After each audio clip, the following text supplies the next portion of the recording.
When you hear that Buster H.R. Oh, man, it's about to go down. You feel the tension in the air. Wrestling fans all over the world, get ready for this right here. They're gonna have a field day with this one. You're about to witness Buster Unmasked!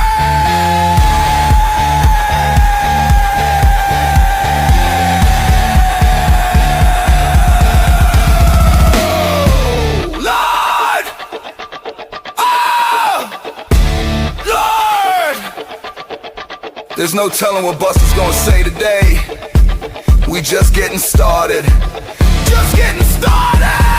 Welcome to Buster Unmasked! Hosted by Buster H.R. Johnson. This is a Buster H.R. exclusive. We are now tuned in to Buster Unmasked. We are now tuned in to Buster Unmasked. You are now tuned in to Buster Unmasked. We are now tuned in to Buster Unmasked.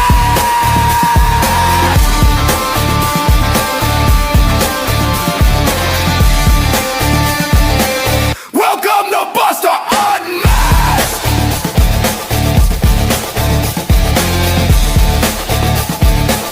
Welcome to Buster Unmasked!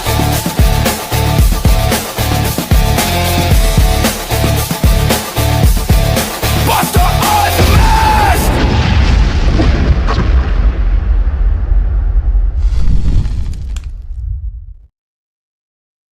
All right, y'all, we're here. We're live. Yeah, we're a little late. That's JPJ's fault. It's all his fault. I'm blaming it on him right now, man. No, things happen. You got to do what you got to do. It is 7:30. We are here. We are live, and we got a huge show for you here tonight. It is all about OCW, Out of Control Wrestling from Hoxie, Arkansas.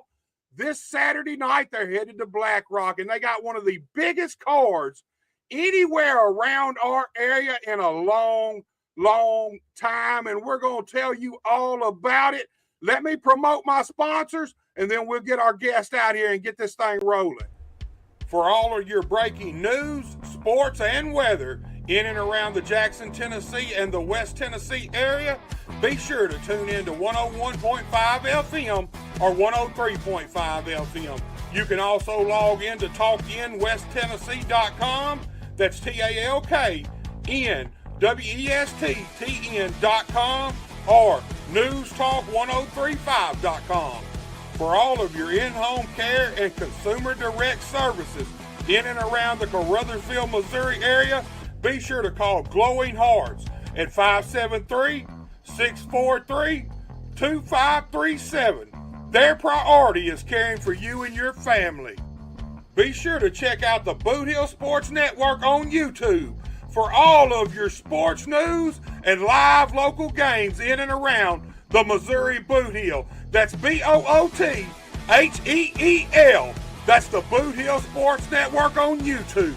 The Boot Hill Sports Network is also the home of American Hostile Championship Wrestling and the Unified Wrestling Alliance every single Saturday morning at 11 a.m. on YouTube. Professional wrestling just the way you like it.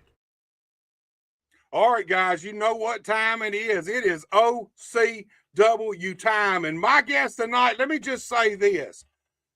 He is the current Unified Wrestling Alliance heavyweight champion, and he is also the brains behind this big show that OCW is bringing to Black Rock, Arkansas. Without any further ado, I bring to you the one and only JPJ. Jack. What's going on, Buster? What's up, my dude? Oh, man, it's been a busy week already. Man, we're just trying to, keep pushing, get ready for Saturday. I wouldn't say I'm the brains behind it. I'm one of the brains behind it. I've got a great team, a great support system here at OCW. I'm just one cog in the wheel. You know what I mean? I'm just one of the wheels, just keeping this thing going.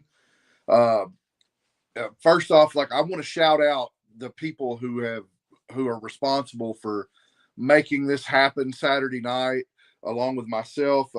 Anthony Ludwig, who is, been a big part of this, and a lot of people don't know who he is.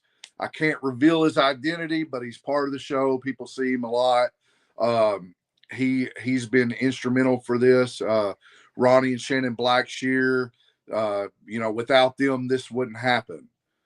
Right. Not only that, we have had multiple, numerous of the, numbers of the guys have come out. They have showed their support, but also they have put in their time, the effort to get the word out there, to go out and help get sponsors, and sell tickets. Like a lot of them have.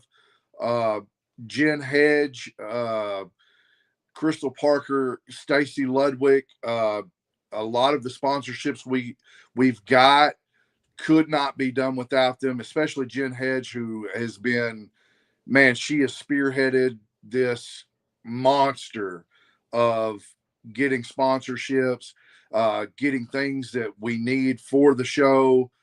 She's put in the time and the effort. She didn't have to, but she did. And, and it's right now we're starting to see, everything's starting to pay off. And hopefully Saturday night, we're at that point of everything gets paid off.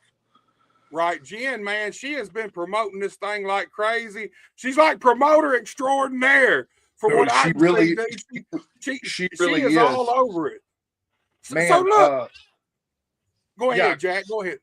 Man, she has went out. She has been kind of the head over our sponsorship, under me and Anthony, kind of telling her places, and even then she go out and find a place. And dude, she has been a godsend. As far, we probably wouldn't have half the sponsorships that we have without her. Right. And the wrestling company, man, running a wrestling company, it's kind of like raising a child. It takes a village, and you got to have all those people, especially on this level. One person can't do it by themselves, and you guys have put together one of the biggest shows around this area in probably years and years, maybe 10 or 15 years there, JPJ. So look, before we get into the meat of this thing, talk to me a little bit about how this show even came about, man, with all these people. So I've made it's no secret. Bob Evans is one of my mentors in this business. Not only that, he's one of my, my close friends. We had spoke several months ago about him coming in, doing a seminar for the guys, and then working the show. And it snowballed from there into what it is now. I had the luxury of meeting, Doc Gallows a few years ago in SOAR. We got to talking over the last few years, and then a couple months ago, just out of the blue, it went from, okay, we're bringing Bob in. Let's turn this into an event. Let's turn this into a huge show that hasn't been seen here in a long time. Right. So it went from that to me reaching out to Doc. Gallows was really cool. They had the day open, him and Anderson both. So it's like, okay, we got them. Well, Anthony's, spearheaded our women's division, and he was like, well, let's get a women's match. Well, who can we find? And we went after a few people who had just been released by WWE, which we've been in contact with them. So this is the beginning of something that we plan on going further with down the line. But one name kept coming up, and that was Abaddon.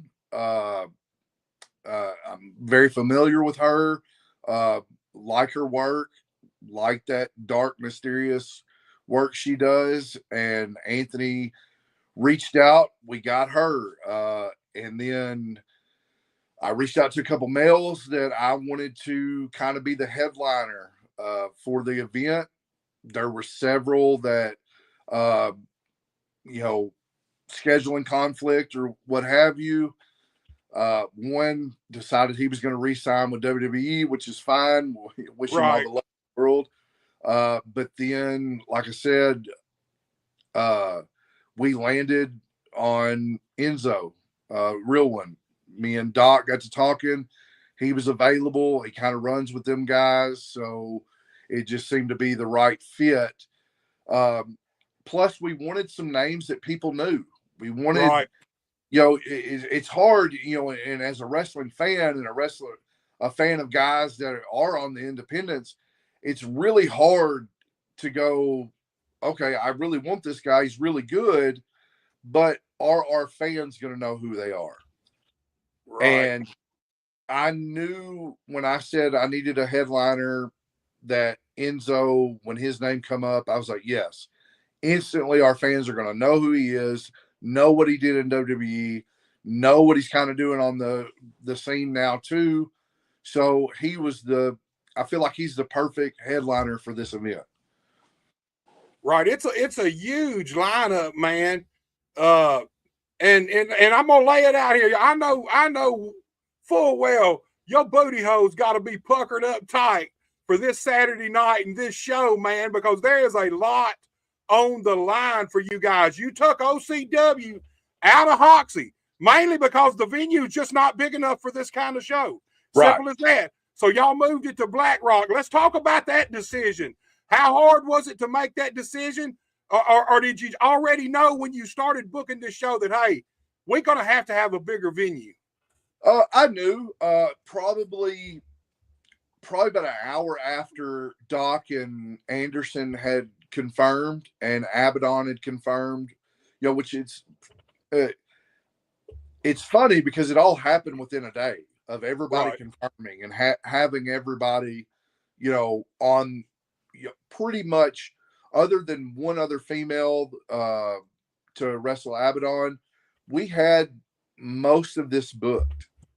And so in about an hour's time, it's like, okay, our venue just isn't going to hold that many people. You know, and again, you go, okay, well, logistically, you know, we could have went to the Earl Bell in Jonesboro. That was a talk. We could have got we could have got an armory or such, like here at Walnut Ridge. We could have looked at the armory, but I'm super competitive. I believe in the people that I put around me. I believe in my roster. I believe in all that. So, and I believe in OCW. So I thought, well, let's go somewhere that can hold more than that. Because Armory can hold just, you know, a few hundred more than what we hold here. The Earl Bell could hold right around where the Black Rock Gymnasium could hold. But then I got to thinking, we are, you know, we're a mom and pop organization here. We're a grassroots. We are small town with, you know, big dreams and big goals. So let's keep that feel. Let's go to Black Rock. Let's get the gymnasium there. And, you know, and then the rest is just promote the hell out of this thing. Right. Y'all done a great job promoting it. And I seen today where Eventbrite is already out of tickets. So the only way they can get tickets now is to contact you guys, right? Yes. So Eventbrite, we got the notification early this morning that there was no more seats that could be gotten on Eventbrite. So we stopped that. Now we're going strictly through our Cash App or pay at the door. You know, it just and that was an awesome feeling too, because you know when you're a booker and you've been promoting this thing and promoting the hell out of it, you know, to get that message and you know that gives you a little bit of like breathing room. Right. Like, okay, we put in this work. We're starting to see the results of the work. We still got a long way to go until Saturday, but no, man, that was a really awesome feeling this morning to see that, and then now it's like we're already getting phone calls and messages through the Facebook and through Cash App, people getting more tickets. So we're steady, and that's the main thing that I've wanted to always, I've wanted to be in this whole process is as long as we can continue to be steady, we throw little deals out there here and there. And then we kind of started looking at other promotions that do similar bookings and see what they were charging. Cause at Right. one point we felt like maybe we did a little too much overcharging, and we didn't want to do that. We didn't want to take away the experience for the fans because they had to pay too much. So we started, like I said, we started adjusting the prices, and then we kind of landed on a good price for probably the last 2 weeks, I'd say. And then that it really took off from there.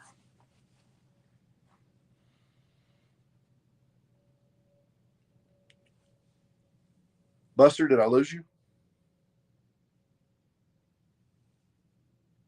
Oh, man, what the crap?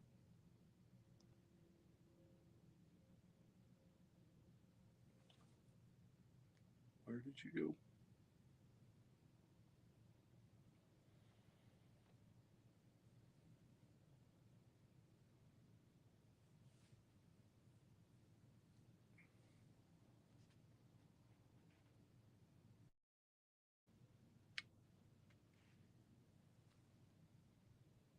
What's going on?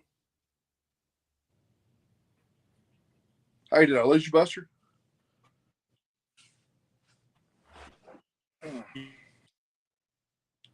Hey, can you hear me? Yeah, I don't know that anybody can even hear us. Here we go. I think we're back now. Give me just a second, dude. Okay. And let me get us loaded back up right, Okay. so I can see what the heck's going on here. So look, Jack.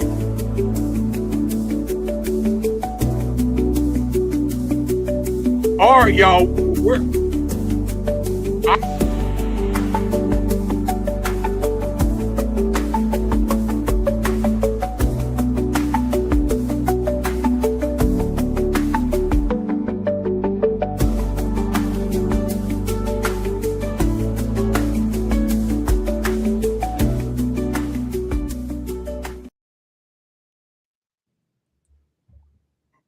Are we back? Jack, hold on a minute. I can hear you. You can hear me, I think, but we are froze up as I've ever been frozen. There we go. I'm still froze. Can you hear me? Yeah, I can hear you. It keeps like chopping in and out, but What about now? yeah. Can you hear me? Can you hear me? Yeah, I can hear you good, but I am froze up. Let me get myself and let me take myself out in just a second. Okay. There we go. Hold on. My computer's locking up. I don't know what the hell the deal is. Y'all bear with us. We'll get it figured out. I do know that much. Can you still hear me, Jack? Yeah, I can still hear you.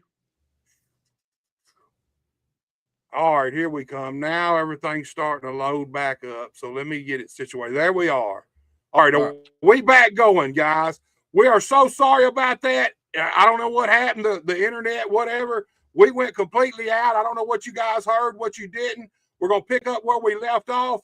So, Jack, let's lay it out there, man. Y'all are in Black Rock. You got the arena.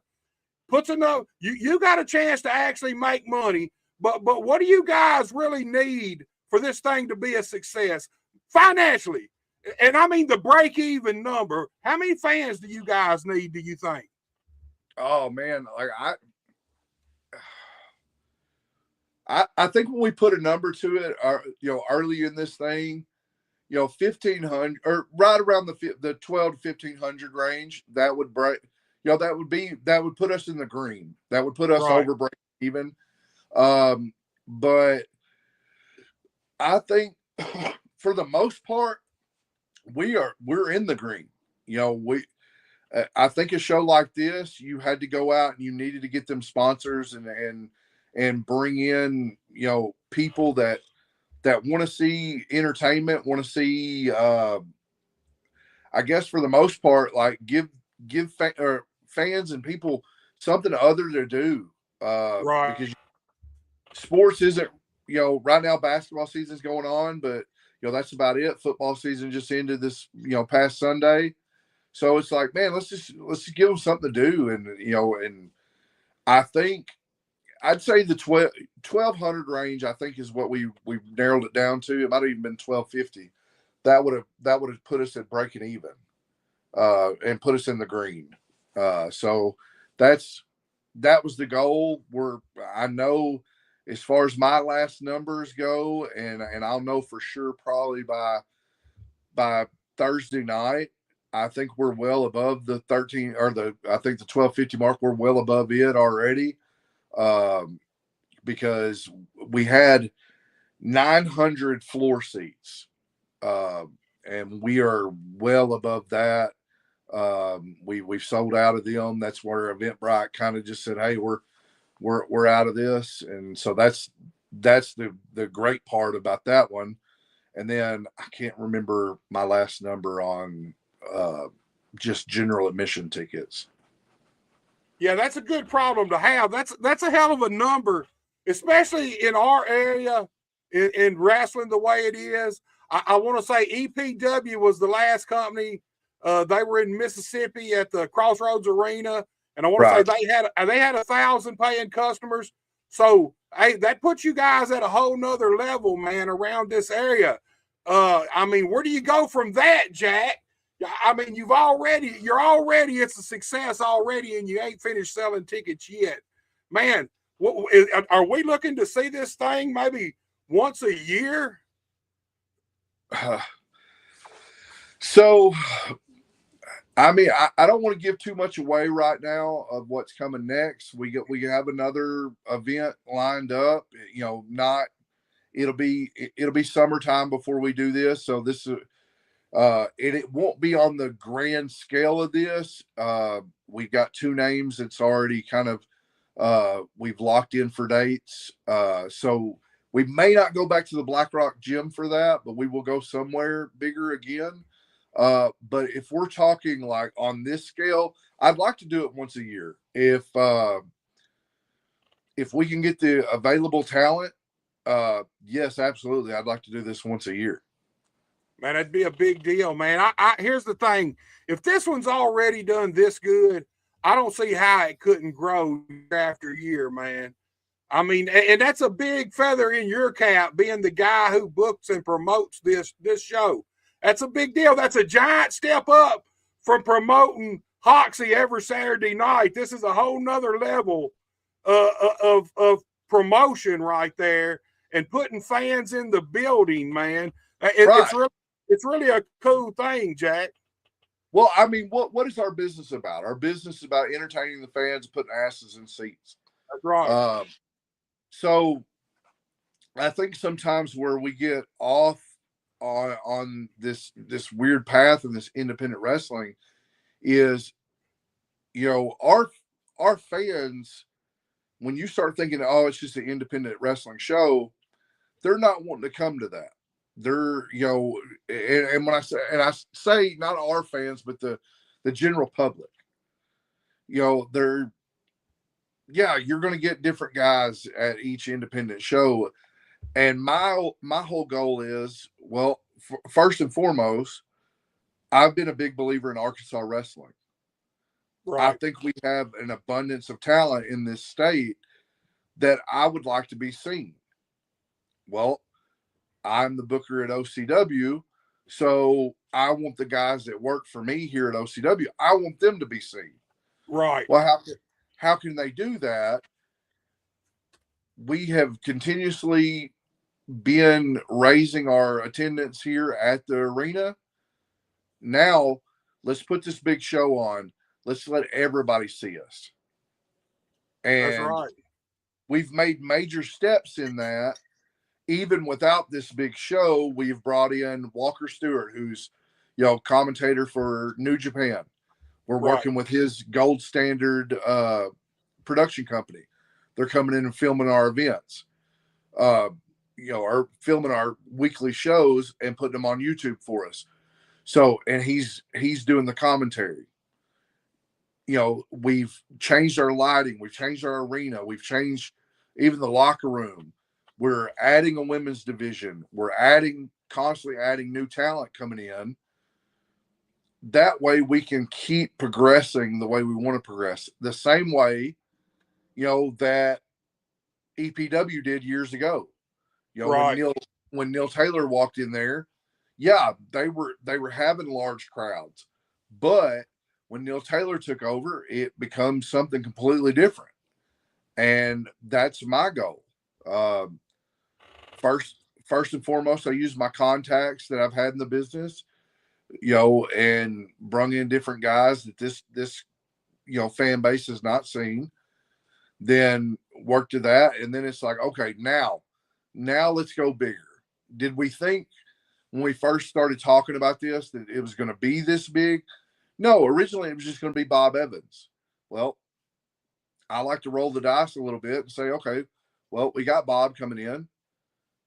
Let's see how big we can make this. And that's what we've done. And then it, like I said, it's blew up. Like it's become an animal all of its own. And then I've got a inbox full in our Facebook page of wrestlers that either want to be on the 14th or they want to come in past that. Right. So this thing is, you know, and I believe these big benefit or the benefit of these bigger shows is they help long term. They open your products up to a wider audience, because Right. there's a lot of people that's going to come to this show in Black Rock that may not even know about wrestling in Hoxie right now. And that's just the honest truth. They may not even know about OCW, but after the 14th, they will definitely know about OCW, and they'll know where to come find them if they want to come back and see more wrestling. So it's huge, and you said it right there. I think this is something that especially all young wrestlers, most older wrestlers that's been in the business a while know, it's all about connections. That's what makes the wrestling business roll, is the connections. And dude, look, we got a huge card. We got a bunch of promos. We've got these graphics. So you want to go on and get into this thing? Yeah, let's get into it, man. Like, I mean, that's, you know, that's the heart of it. I want the fans to know what they're going to get to see. You know, when they come Saturday, I mean, it's, man, I am proud of everybody that's been involved. Like, you know, right there, Brandon Espinoza versus Prestigious P. I know a lot of people want to kind of bash P. Right. But man, the kid is just hungry. He wants to learn. He wants to get better. And he wants to just get his name out there. Well, he caught the eye of Espinoza. SB, you know, SB laid this request down. And like I said, like, cut that cool promo yesterday. That's got, you know, I think already we're at, you know, 10,000 views on it already, or close to it. And, you know, Prestigious P messaged me last night and he said, let's get it. Let's do this. And so that's what I'm excited about. Like, he's not scared of the moment. And that's the one thing I love about P more than anything. He's fearless. Whether it be wrestling in the ring, this kid does music too. Mm-hmm. And he's got some good music. That's the thing. He needs to let more people hear his music. He's got passion with it and everything. The Dirty Dozens. I've got him coming on the Dirty Dozens February 22nd going against Dorian. Hell of a matchup. P didn't flinch one bit. He said, hell yeah, I'm in. And that's what I love about this kid. And Brandon, I feel like this is, honestly, now I know you and P, y'all tangled a week or two ago, but I feel like, honestly, this is the test right here for P. If he can get, he ain't even got to get by Brandon. If he can go in there, kill it with Brandon, I feel like, man, that might put P on the right trajectory in the business around our area, because he does catch a lot of heat. Look, some of it's warranted, some of it ain't. A lot of it's not. Right. No, and I would 100% agree. You know, years ago, and I don't tell a lot of people this, he knows this because we're we're still close. Years ago, Brandon Espinosa was the first test for me. I worked him at RSWF for Soul Taker in Memphis. We went to a 15-minute time limit draw, and I earned his respect. That's a guy that had been around. He'd been a journeyman at that time. So I earned his respect. And then, after that, like, business really started picking up for me. Right. And I don't have no idea what order these matches in. I'm just pulling them up in the order I thought they might go in. So, this match may not be the first match. That's just where we pulled it up. But both of these guys had some words. So let's listen to what these guys had to say. Legacy. Legacy is something handed down from the past, like money, tradition, or the lasting impact of a person's life, work, or historical events. If you are going to live, leave a legacy. Make a mark on the world that can't be erased. Because it is up to us to live based on the legacy that was left behind. And to leave our own that is worthy of our children. A legacy is not what you did for yourself, but what you did for others. We are the good. We are the bad. We are the brutal. We are the real legacy. Now that's prestigious. Join us. Jack, here's the thing. I think that is the perfect promo for this matchup, because that right there is what P wants. P wants to build a legacy. Right. He does. He's a young man. He's got a new family, and he wants to build a legacy for himself and his children, something they can look back on and say, hey, my dad did this. I think it's a hell of a matchup. And with Dysfunction having something to say, P wasn't going to let that go without getting his sense worth in. So let's hear what P had to say about this situation. Okay. Now I got to come here for a second.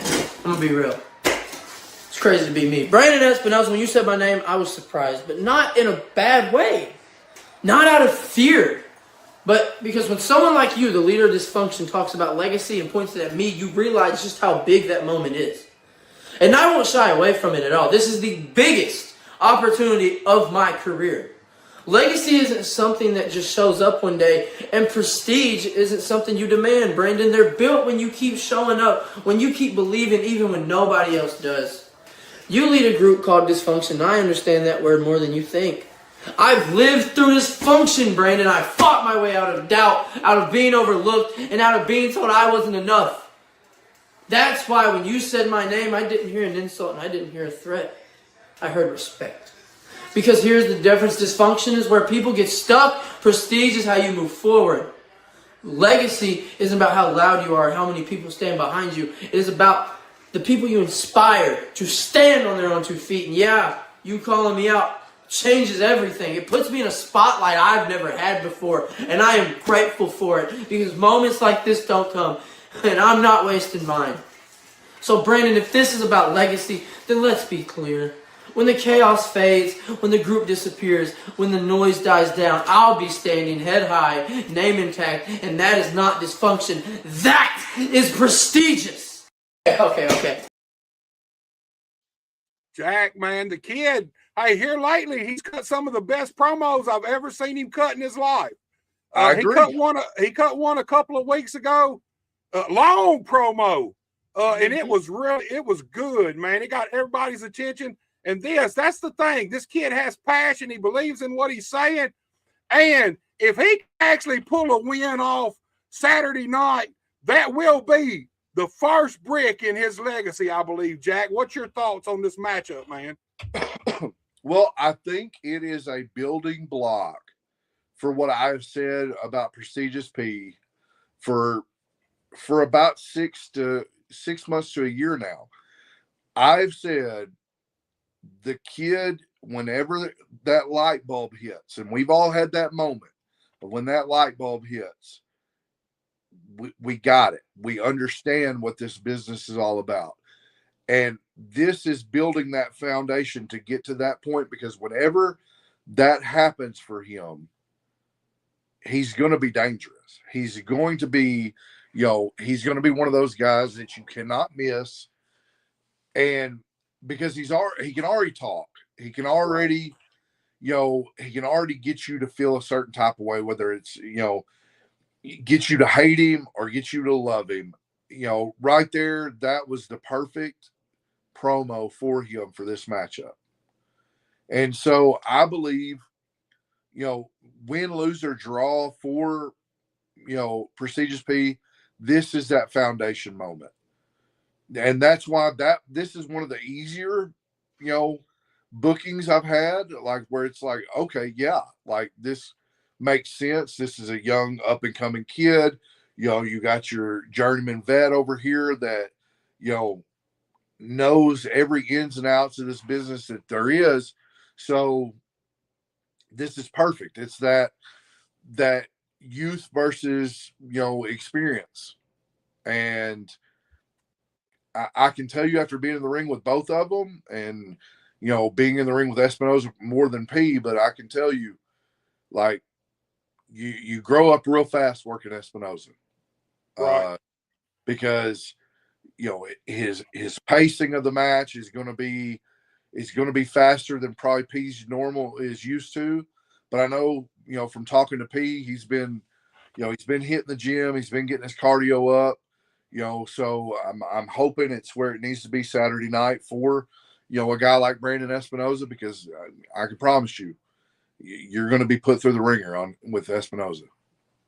Yeah, I feel like this is the match. P's going to have to really, really up his game in this matchup. And if he's able to do that, man, the sky's the limits for this kid, man. He's young. And I give you credit, Jack, because here's the thing. There are a ton of promoters that would not have booked him in this matchup. A ton of them. And you take a chance. You're taking a chance on this young man, and I feel like it's going to really pay off in the end, Jack. I believe so, and that's the biggest thing. Like I've always, I've seen the kid, and again, I didn't feel like where he is now. I didn't feel like he was there 6 months ago. Right. I felt like he got in his own way. Now he's not getting in his own way. He's learning. He's evolving. He's understanding what we do. And so a kid like that, you can take a chance on and go, hey, I'm giving you the platform. You go out there, you build this foundation that's going to be what becomes your career. And Espinoza, I believe, is the perfect opponent for that. He's a guy that, like I said, he's been around. He knows the ins and outs of this business. He's a guy that knows how to, as a heel for Prestigious P, to now be in the, the position and the captain's chair of being a babyface. Espinoza is the right person that's going to invoke a reaction from the crowd that's going to help elevate P to being a bigger babyface.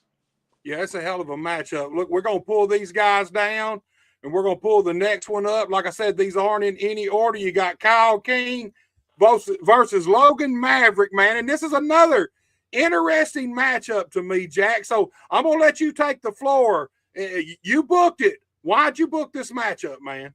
Okay, so I don't know how familiar people are with Kyle King. He's a guy that I met about 10 years ago, maybe a little less than that, maybe 8 years ago in Salina, Kansas, working for XWE, Billy Simmons's promotion. And when I met him, he was bald-headed, but he had the horseshoe, kind of like I do when I let my hair grow out a little too much. He had the George Jefferson. Yes, he had the horseshoe, and it come down into, just some like mutton chops into the mustache. And then he's in great shape, went out there and had one of the most entertaining matches that I'd watched. And still to this day, one of the most entertaining matches that I'd watched. And then so for the next 8 to 10 years, every so often I'd be at a show and there'd be Kyle King. And then I'd have to go watch the match, and it'd be the most entertaining match on the card. And then the next place, same thing. And so that just stuck in the back of my head. And it's like, look, if I ever can get into an opportunity where I can bring somebody that our fans have never seen, but I know they will enjoy, I'm going to do that. And then on the flip side of that, you have Logan Maverick, son of Werewolf Bruce McGowan, my nephew. Right. He is a little more advanced at finding his way than P is, but he's laying his own foundation of what his career is going to look like. And I think that Kyle King is also a journeyman guy that's been around, done a lot of cool things in this business.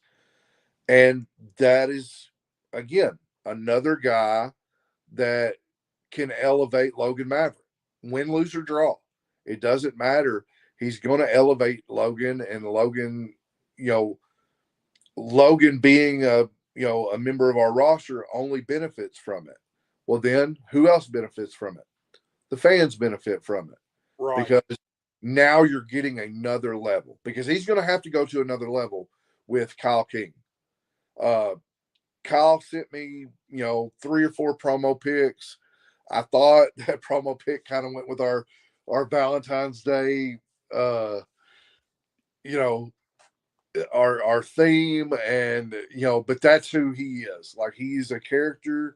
I feel like our fans are either going to love him or hate him, and either way, he doesn't care, because it's just going to be one of those. He's a guy that I can't wait to get back past Saturday night and get him in our arena. But I'm looking forward to Saturday night. I am looking forward to this matchup probably more than almost any of the other matchups. Right. I was going to talk to you about that situation. I'll be honest with you. I really know very little to anything about Kyle King. He looks like he's in shape. You've known him a while, so you know what he can do, what he can't do. You know where he's been, where he ain't been. Logan Maverick, what's he been working now? About 2 years, maybe? Logan, 2, 3 now, I believe. I had a hand on training Logan. Me and Werewolf both, and then David, has come on, or Draven Morrow has come on and helped. And Logan's just one of those guys, he's become, you see him at a show, he gets in the ring, he works out with anybody in the ring, and he's just getting better. Every match I watch him, he's getting better. Yeah, he's come a long way since he first started. I remember seeing him a couple of years ago, maybe even a little longer than that, like you said. And honestly, he wasn't bad then, but he's just young and super green at the time. He's come a long way. He's had a couple of different incarnations. If I remember right, it wasn't a year or so ago, he came out and he had wings, didn't he? Yeah. I think that was maybe a little over a year ago. Yeah. And again, so I know he's done a little bit with the Modern Day Monsters. He's had a part in them. But I think this Logan Maverick, I think this is what kind of suits him. I think this is you can have a little edge with this character more than you can if you're,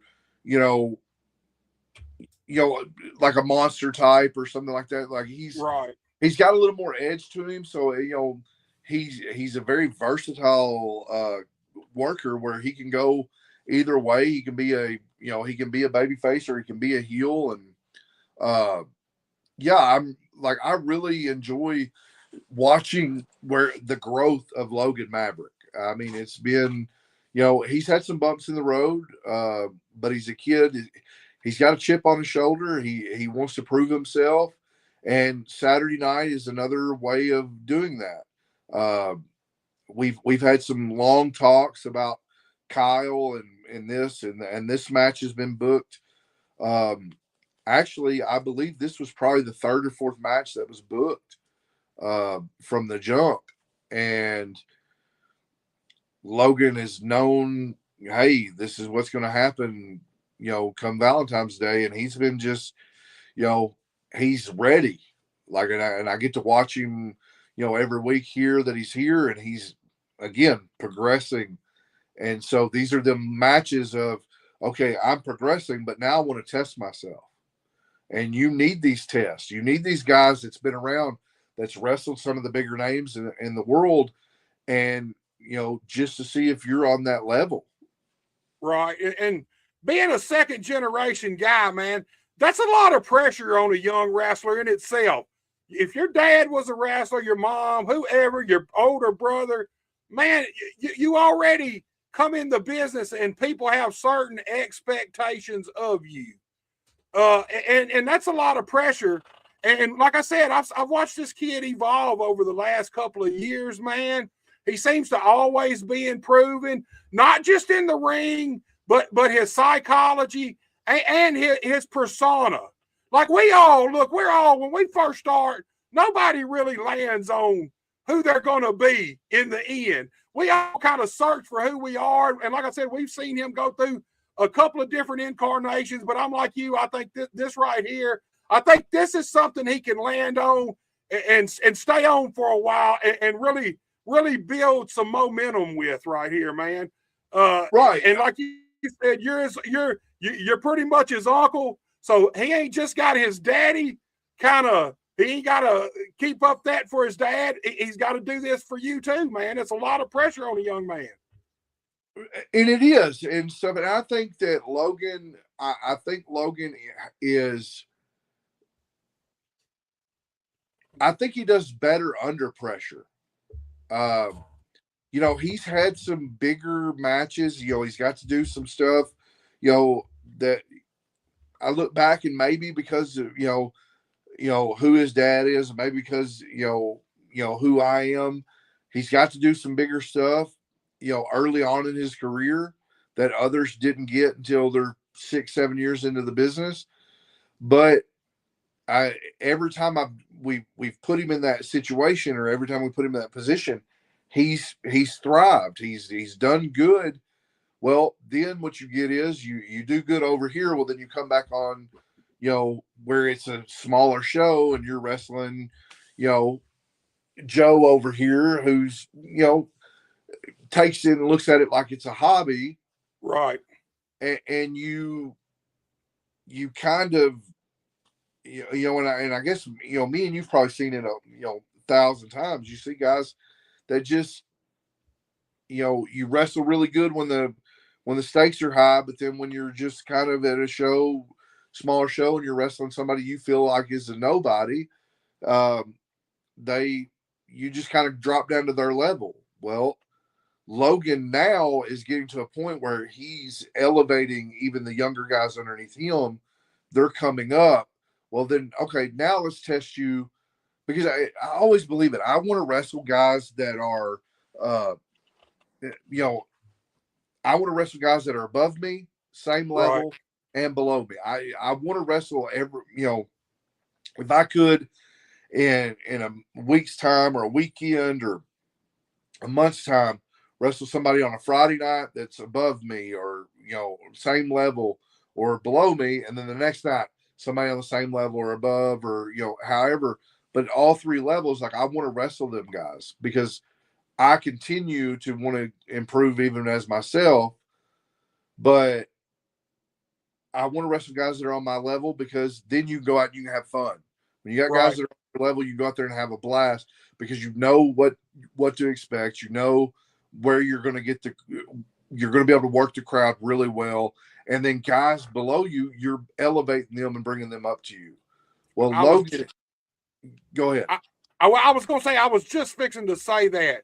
When you're wrestling guys above you, you're trying to wrestle up to their level, prove you can do it. When you're wrestling guys equal to you, you're out there trying to have the best possible match. You're trying to blow the roof off the building. And when you're wrestling guys below you, it's your job to try to elevate these guys, to bring them up to your level, leave them better than they were when you found them.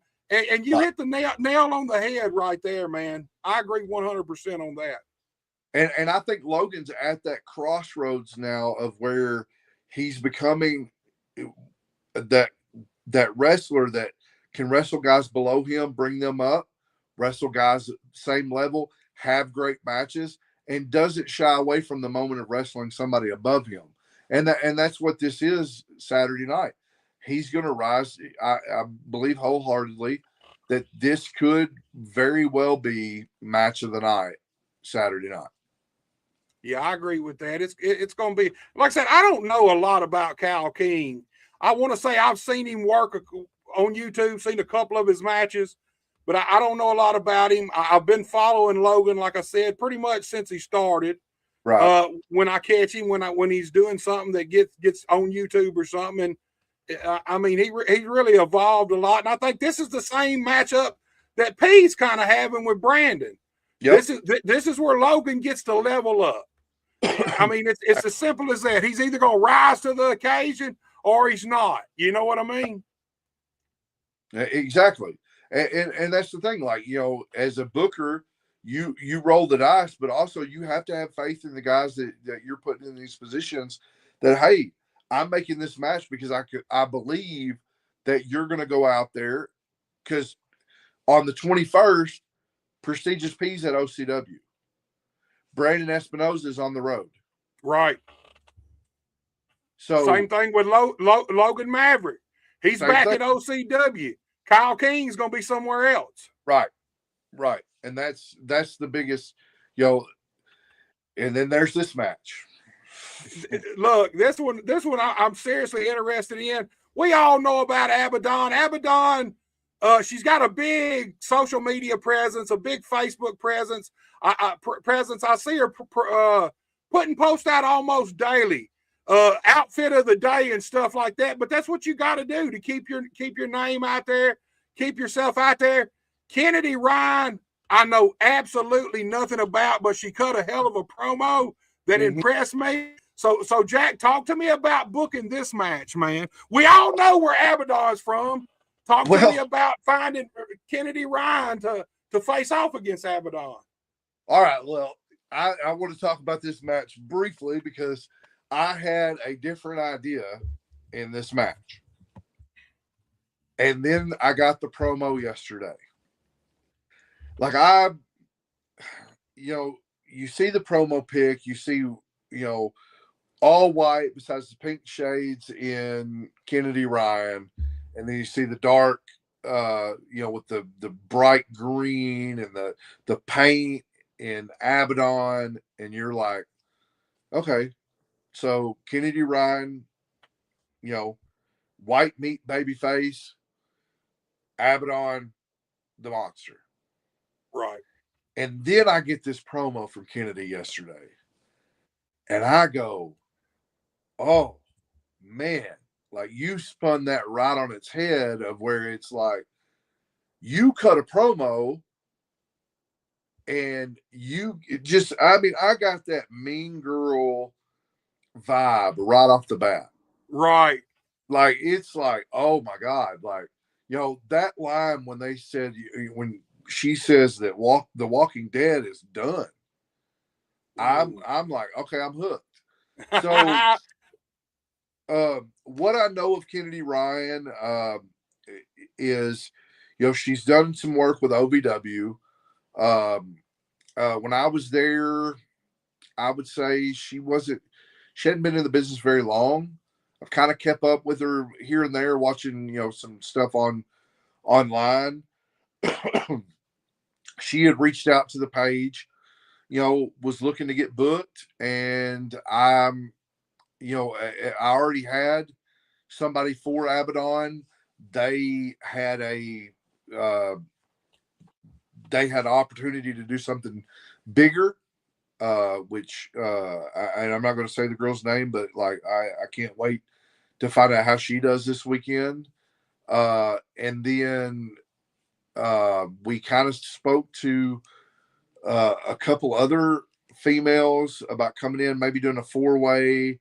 But I kept going back to and watching matches of Kennedy Ryan, and I was like, man, I think this could be a matchup.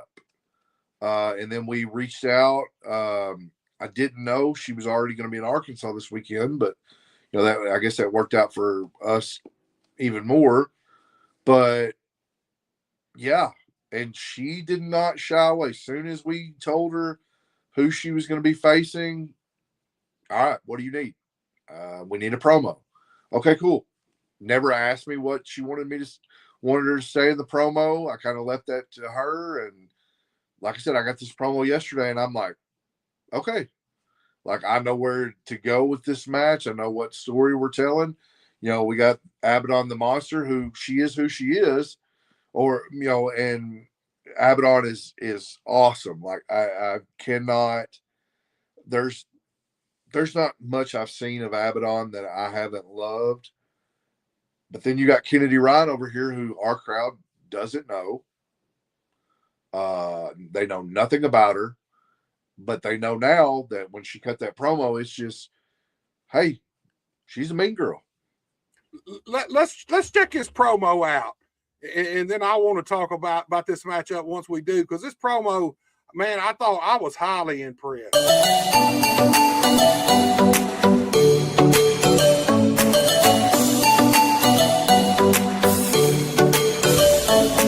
Hey Beebs, listen.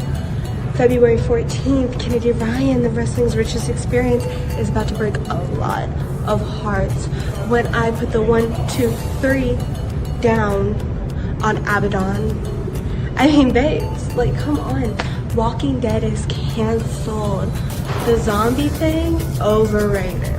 Okay, you know what's not overrated? Wrestling's richest experience, the beauty, the glam, the sparkle of Kennedy Ryan.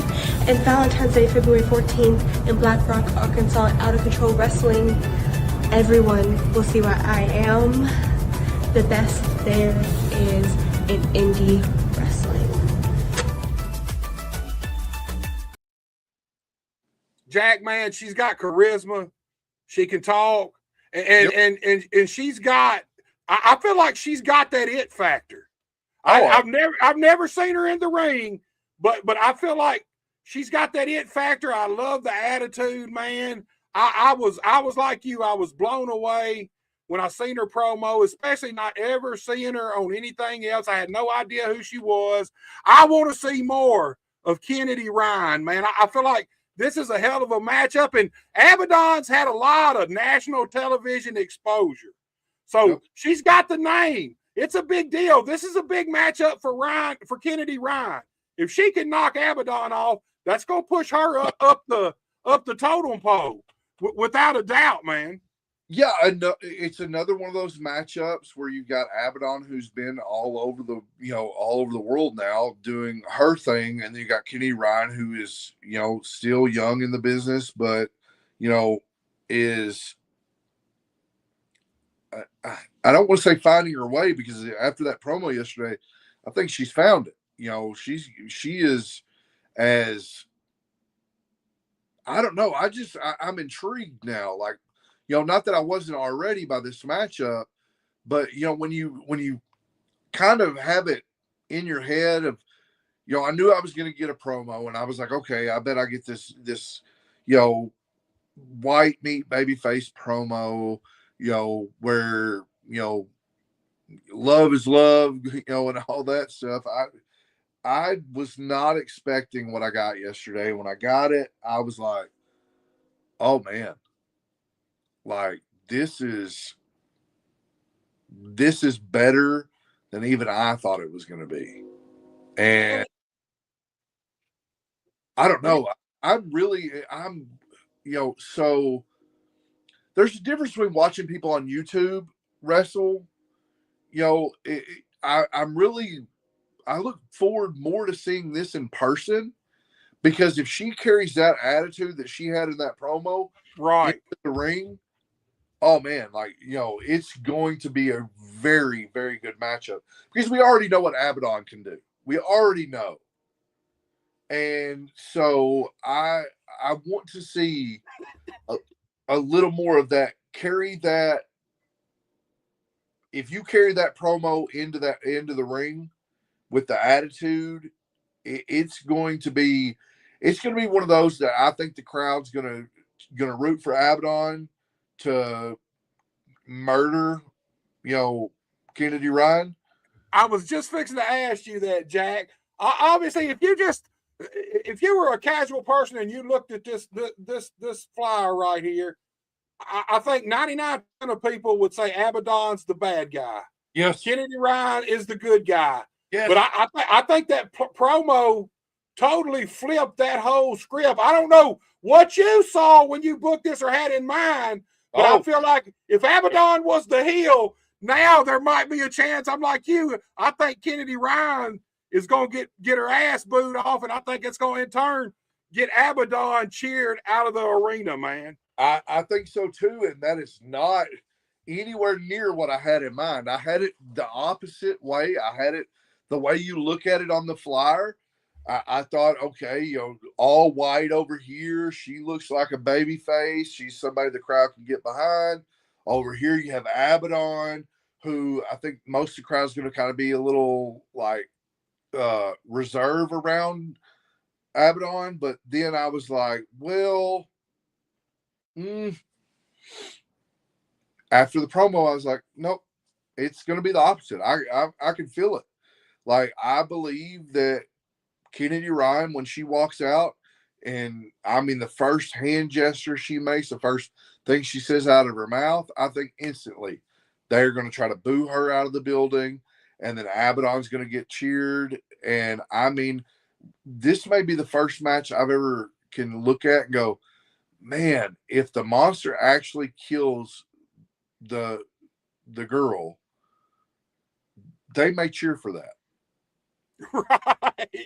Right. And look, OCW is working on their women's division. Is this y'all's first women's match, or have y'all had some women matches before? Well, we've been trying to slowly, bring in women. We brought in Vera Lestrange a couple weeks ago. Her opponent had to cancel. And then we had Jennifer Justice supposed to come in and work Vera with all the snow and ice we had. We had to go ahead and cancel that. This will be the first woman-on-woman match that we've had in over a year. But this will be the first this will be the first female match that the crowd has seen that hasn't been like a Allie Savage or a Holly Havoc. It's going to be like two women they haven't seen. And I honestly, that's a testament to Anthony Ludwig. He was the one that, he first went after Abaddon, got her. And then when Kennedy Ryan kept coming up, he was like, man, there's something about her. There's something about her. And I kept watching her videos. And I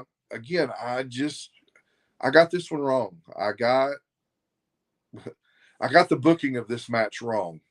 But it's one of those good wrongs. Like got it, but I'm so glad I got it wrong, because if I would have got it right, I wouldn't have got that promo I got yesterday. And I don't know, that promo that I got yesterday, I was like, okay, it gave me the Mean Girl vibes. That's somebody that you could sell tickets for. That the crowd's going to come in and want to see her get her ass beat every show. And I am grateful for getting this wrong. Here's the thing about this match. Abaddon she's an attraction. She's someone you want to bring in for a few weeks at a time if you're going to do an angle with her, and then she moves on to somewhere else. Kennedy Ryan, man, I'd love to have this girl on my roster on a regular basis all the time. I just see there's so many different directions you could take this girl. And man, like you say, the Mean Girl, in this, she's kind of slightly got a Lindsay Lohan little bit of look right there. Right. And there's just, I know your mind's got to be going crazy with different ideas that you could do with this girl here. Man, you could do all kind of things with her. And here's the thing. She gets over huge as a baby face. As a heel. When the time's right, she's going to be a huge baby face, man. Right. I think it's a hell of a matchup. I think it's a great matchup to really kick off OCW's women's division in a sense, man. And I think this is one of those matchups that you have where if we get what we got in that promo, which I guarantee we're going to, I think that you're going to see other females see this, and they're going to want to come in. Right. Because I do too. If you've got a good heel, the baby faces will come because they know what happens. If you got a good heel that is got so much heat, it doesn't matter what baby face you bring in, but it's gonna elevate them to being bigger baby faces. Yeah, and it'll make their job so much easier, man. So much easier. Yeah, and like I said, like I'm happy I got this wrong. I look forward to the match and seeing Kennedy Ryan, how she brings that attitude from the promo into the match, because I think it's going to be, I think it's going to be one of those that's going to grab the crowd really fast, and it's going to, I think it'll elevate her, but it also is going to elevate OCW. Oh yeah, I can see that, man. Yeah, I'm highly interested. After that promo, I thought, man, this girl's got something there. She's got that attitude, and I'm like you. If that attitude follows her in the ring, the job's done already, man. At that point, man, she just got to live up to that promo, live up to that attitude right there. Right. Once she steps in the ring, and shit, man, it's easy going after that. I think she's gonna make Abaddon's job a whole lot easier. Oh yeah, but I think that's one of those deals. Like when you've got a good heel, the matches are 10 times easier, but you get way more involvement with the crowd. Right. So look, I didn't know that we got 3 matches left that I've got graphics for. I didn't know where this one landed. So we're doing it right now. This is a big time matchup. The Modern Day Monsters are fresh off of beating the Canines for those OCW tag team titles. And now they got to face the Good Brothers. So talk to me about the booking of this match, man. Is this the match you wanted, or did these guys winning the titles, did they kind of insert themselves into this match? So originally, so I'm not even gonna lie. I had conflict of booking with this match in myself. We already had the Monsters coming in to work the Canines, and so when we booked the Good Brothers, it was originally, I was like, okay, we could have a triple threat. We could do some work with all 3 tag teams, and I think it would be good. And then we kind of settled upon doing if the Modern Day Monsters beat the Canines, it'll be them facing off with the Good Brothers. Now, what you don't know is the Canines are pissed. They not only lost their titles, they lost the opportunity to wrestle the Good Brothers. So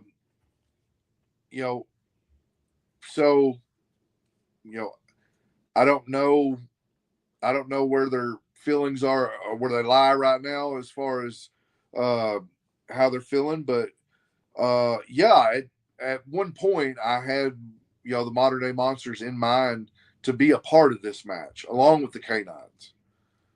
So this could have been a triple threat then. Could have been. It could have been. And, again, I don't want to speak on future stuff. We got some future stuff in the works. And, I mean, some of it will unravel Saturday night. And, some fans, or the casual fans won't get it. But the hardcore fans are going to be, I understand it. And, right. And the Modern Day Monsters, they're along the same vein as Abaddon. Honestly, they're an attraction. Here's the thing. I seen David make a post a couple of weeks ago about, is it better to be, like a lot of people tell them they can't use them because they're more of an attraction than a guy on the card. And look, here's the thing. It's better to be an attraction than it is to be a guy on the card. Here's the thing about being an attraction. You can go somewhere 3, 4, 5, 6 weeks, 8 weeks, then you can move on to the next place.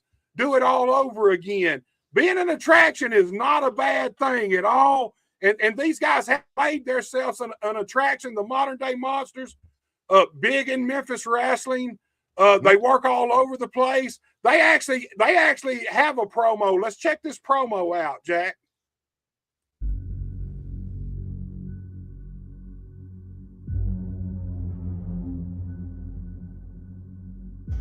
You know, Morrow, week in and week out, we faced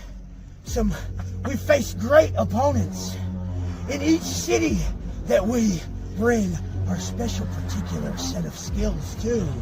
We faced some amazing opponents, but you know who we've never faced? Oh, I know exactly who you're talking about, Wolfie. I know exactly. So in Black Rock on the 14th, they've announced that we've got the Good Brothers, and man, I have watched these guys, oh my Lord, all over the world. They have proven that they are one of the best ever do it. Here's the thing, you're coming to our neck of the woods, boys. We are not just called the modern day monsters for no reason, because we are here to maul them all.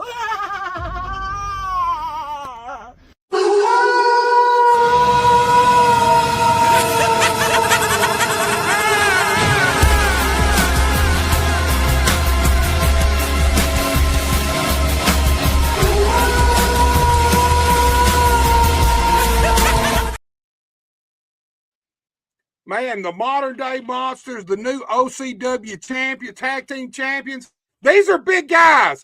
Carl Anderson's probably going to be the smallest guy in this match, and he's not a small guy either. Doc Gallows, I mean, what, 6'7", something like that, 6'8", maybe. Yeah. Look, man, Morrow, he's what? He's got to be 6'5". Yeah. Bruce is 6'1", 6'2". Big guys. Before we even really get into this matchup, I want to ask you one thing. You and Bruce, man, y'all been there, done that, beer 30 for a long time. How does it make you feel? What do you think about when you see Bruce in his incarnation now, man? I'm proud. I get asked about beer 30 probably more than any other wrestling question I get. Man, I am, me and David started close to the same time in wrestling. And then, Bruce being my tag partner, being the guy that I travel the roads with, my brother, and all that stuff. Like I couldn't be more proud of Bruce. I couldn't be more proud of the modern day monsters. This matchup, this match means a lot to me. I see two guys that I've known since, day ones, and when I say day one, Bruce was there the very first day I started training. David was here the very first match I had here at OCW. So they're both day oneers. And to see what they're doing now, to see Bruce, I seen this out of Bruce as beer 30, as we kind of as we kind of weaved closer to the end. He was starting to, kind of get into that werewolf character, because he was already called the werewolf during beer 30, but he started kind of diving into it a little more. And I seen it coming, and, and I was going into my JPJ direction of kind of how I, kind of what I landed on and, who I am. But I could not be more proud of both of these guys and what they've done, what they've been doing. I think they're two guys that go unrecognized sometimes, and they deserve a match like this. And I'm not saying that the Canines don't. If we're talking wrestling, they got to, they dropped the ball and got beat. That's all I can say there. But you got two guys that are the very example of what Arkansas wrestling is. They are the guys that I've watched go in, that every young talent goes to, ask them to watch their match, ask them to help them with their gimmick. How can I make my gimmick better? And they are them locker room leaders that haven't always got the recognition they deserve. And this match right here is that recognition. You get to wrestle two guys who have held belts in every major promotion they've ever been in. You've got two guys right here that have traveled the world and done everything and anything in this business that you can do. Right. They've been part of, one of the coolest brands in the last, 15 years, being the Bullet Club, that we looked at as being our NWO of the independents for a long time, even though they were, right, New Japan, but still, like, we were wearing the shirts, we were going out and buying it and doing things like that. Well, now you have, the guys in Arkansas wrestling that have traveled to every promotion around here in the state of Arkansas. They're on Memphis Wrestling. They've been doing this, but they're helping guys. They deserve their flowers, and that's exactly what this match is. Win, lose, or draw. This is giving the flowers to, the modern day monsters. Yeah, both talented guys, man. Bruce can work his ass off, and Morrow, I'm gonna be honest with you, man, he's a hidden gem. That dude, for his size and the way he looks, man, he can do all kind of stuff, man. He can fly when he wants to. Man, back years ago in ASWF, he had this gimmick called Cataclysm. Yep. Dude, one of my favorite, and that's at a time where I was not watching local independent wrestling because it was kind of stagnant. But at that time, ASWF had some creative stuff going on. And I'm flipping through YouTube one day and I see this guy called Cataclysm. And on the surface, he's ASWF's Kane. But man, after watching him, that dude could work. He could do all kind of stuff. Both of these guys are super talented. I know David, he talks about imposter syndrome all the time. And I think we all deal with that to a certain extent. But I want to put it out there right now to David. You ain't got to worry about imposter syndrome. You are not an imposter. Dude is super talented, man. I love that Cataclysm gimmick. And I seen something a few weeks ago where he was doing some slingshot shit in from the outside of the apron into the ring. Maybe it was the Eddie Guerrero thing. I don't remember exactly. But man, both of these guys are large guys. They can really work their ass off. And you're right. They deserve this match. And this is a win-win match for OCW. Here's the deal. If the modern day monsters can knock off the Good Brothers and retain those OCW tag team titles, man, that's huge for OCW. You just beat one of the biggest, baddest teams anywhere in the world. Flip that script. If the Good Brothers walk out Saturday night as the new OCW tag team champions, man, they're going to be taking these OCW tag titles all across the country and the world. OCW and the fans, no matter what happens in this match, I feel like OCW and the fans are the winners in this one. Yes. And again, that's you couldn't have said it any better than I could. That was exactly the way I looked at this match.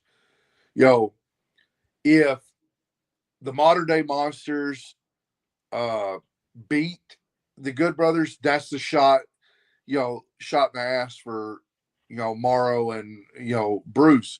Hey guys, y'all are on that level. y'all just beat a tag team that's been all over the world. If the Right. Good Brothers are to win, now they're going to take these around the world, but also they're going to come back. They have to come back and defend them. So, that's, you look at it two ways. Either one, it's a win-win. It's going to elevate OCW. No matter how this plays out, it's going to elevate OCW. Right, absolutely, and that's the goal. That's what we're doing. We're, this card has been strategically laid out. Besides the Abaddon and Kennedy Ryan, I've got, I've put a lot of thought and effort, and and not all the matches are out there yet. More will be released tonight, even tonight. But yeah, I mean, it's all a win for OCW. There you go. And in this matchup, man, this is a triple threat for the OCW Heavyweight Championship. The champion, Garth Mahoney. And we're going to talk about, before we end this program, I got some things I want to talk to you about Garth and some things that's been going on at OCW, been happening. But Garth's got to defend that title against Brutal Bob Evans. Long-time veteran, been there, done that. You name it, he's done it. Mm-hmm. And Austin Everest. Look, Austin Everest is one of the young guys, I believe, with unlimited potential, man. Every time I see him, he's better and better. And Jack, I don't know if you've seen him a few years ago. When I first seen him, he was probably, I'd say 75 pounds heavier, maybe a little more than that. He had already lost a bunch of weight. He was kind of flabby, had a lot of loose skin. And man, this man right here has really not only changed his work, he went and spent some time with Dr. Tom Pritchard at the Jacob Pritchard Wrestling Academy. And man, I feel like that lit a fire under his ass, because he has done nothing but get in better shape and improve in the ring, and his promos, everything is getting better and better. He's a dangerous young man. Oh man. So let's start with Bob, and then we'll work our way down to the guys. And I'll end with talking about Garth. So I'll start with Bob. Bob has been, I don't think anybody talks about his wrestling career enough. They talk about what he's done outside of the in-ring, the seminars, the podcasts that he's done, the internet stuff that he's done, like helping other wrestlers get better. He's had a 30-year wrestling career. He's been all over the world. He's done this. He's was a big instrument in Ring of Honor and in Ring of Honor's heyday. So I don't think his in-ring gets talked about enough. He is very, very talented. Both these guys are going to have to work their ass off. And because I can promise you, Bob's going to put both of them through the ringer. Right.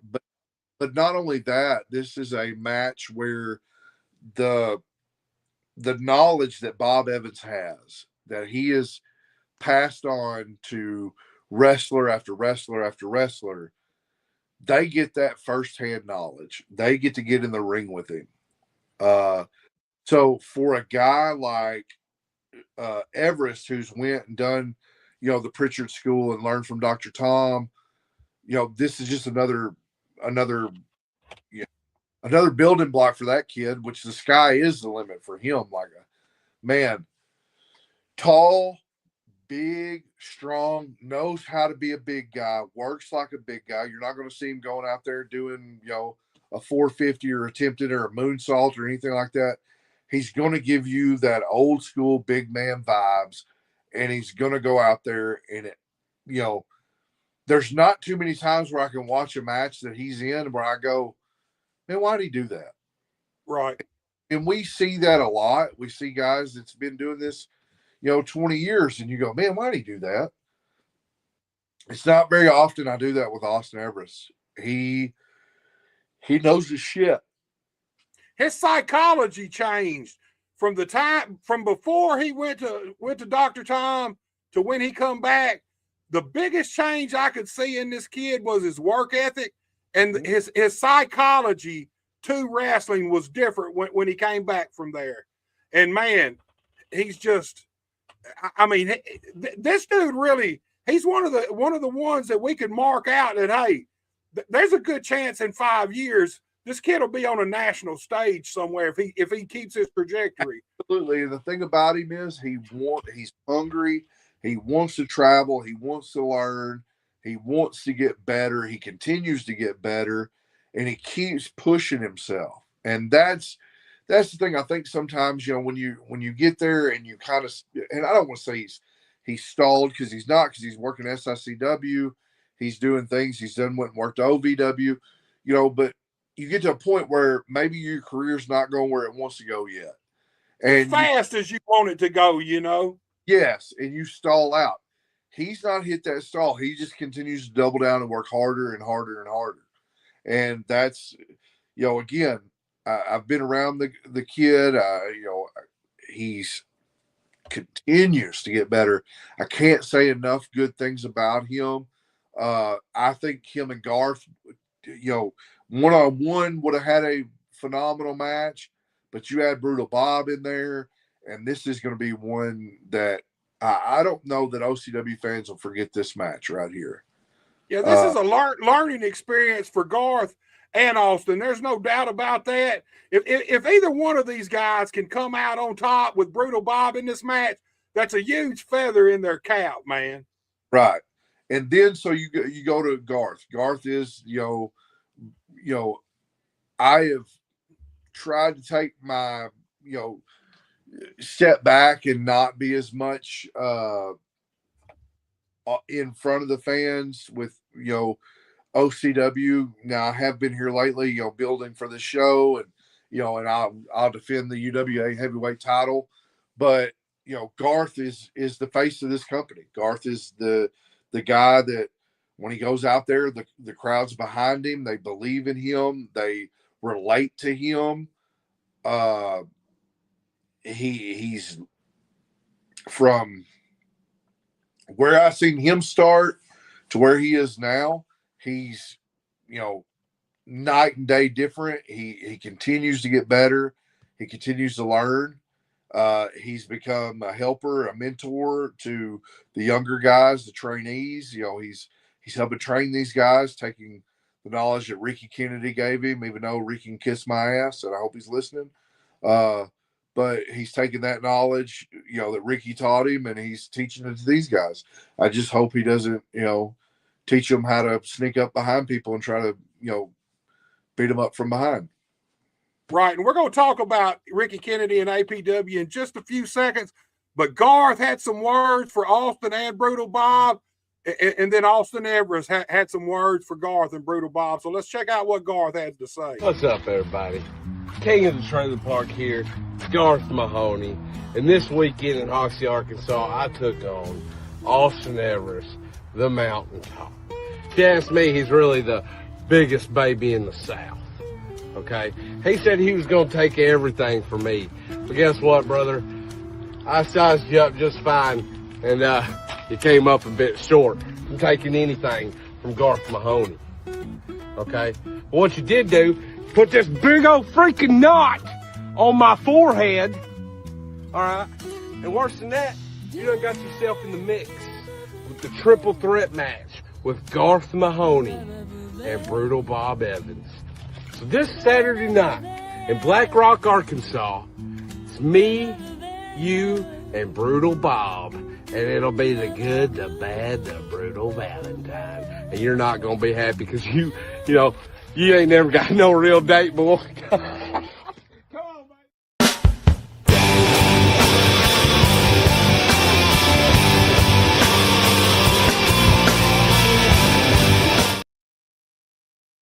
So Garth Mahoney, man, out of control. I think he's the perfect face right now for out of control wrestling. When I seen that he won that title, I'm not even gonna lie, I was a little surprised. But man, Garth held that title, and he's really upped his game. Garth, I mean, I'm gonna be honest with you, over probably the last I'm going to say 6, 7 months, Garth has really upped his game and proved that he should be on a certain level. Where I don't think a lot of people thought he should be or thought he could be, but he's holding that OCW title, and he's a funny guy. He's entertaining, and he's the king of the trailer park, man. So you look at that promo right there, and that's something I got to know Garth over the last year or so, and I've got a camera roll full of them type of videos that have nothing to do with wrestling. Right. And I'll never forget he was it your podcast he done where he was inside of his truck, like the hood of his truck, like underneath the hood? No, I think that was just a video he did, Okay. man. He did the video, and I remember I'm like, okay. And then I get this video after he wins the heavyweight title from me, which, I didn't see that coming either. That was a weird night, weird finish. And I get this video of him getting a truck. Man, yeah, me and you talked about that. I'm still pissed at him. I know you are. I am too, because I don't know who Garth had to, go under a desk for to get that. But it's like, man, like I didn't get no truck. BJ, Garth broke the knee pads out for that one, dude. You know he did. Yeah. And that's the biggest thing with Garth is making sure he keeps knee pads on now, because every time he doesn't wear one and stuff, he almost blows his knee out. So I'm beginning to think that's a damn work. I'm beginning to think that's a work. I think Garth uses that, man. I don't know. Okay, so it could be a work, but the night against Buck, it was not a work. Look, Garth could be getting disability too. We know them trailer park people, man. We already know he steals Wi-Fi and electricity, so we know that he probably steals cable. I'm pretty sure he snuck into one of those trailers where they make moonshine and stole some of that moonshine and stuff, and that knee was a little wobbly against Buck, and it decided it was going to blow. Right. When I think of Garth, I think of, man, I'm either going to see him in WWE one day, or I'm going to see him on an episode of Cops. Right. I don't know. Right. Like, I'm not saying he's, he's used to the taste of a Marlboro, Red, or that he ain't never stole a catalytic converter, but I can't prove he ain't done both of them. Right. Right. It's just he's one of a kind. What you see on screen, what you see on these promos, that's who that man is. And that's something unique about him, is he's the same. And he's the same behind the camera as he is in front of it. And that's good. And I think that's why the fans here at OCW, they relate to him. They see themselves in him. Heck, most of them's got an uncle just like Garth. Hell, Garth may be their uncle for all I know. Right. And that's the thing about Garth that's so good, is he's just, he finds a way that he connects emotionally with these people, and he connects in a way that only certain people can really understand. I don't know, though, that and I think the good thing about Garth is he doesn't always take it serious.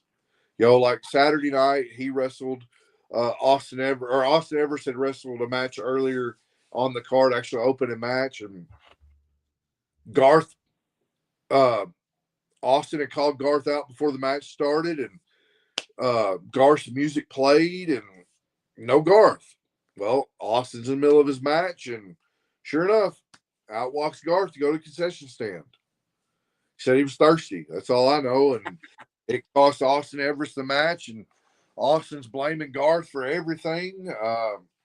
I don't know how we, again, I blame Garth for some things because still haven't had that conversation yet about his friends at APW, but I'm gonna let that die for at least till Sunday, and then we'll figure it out. But no, Austin Everest is he blames Garth, and then I think both of them are looking at each other, but overlooking Brutal Bob.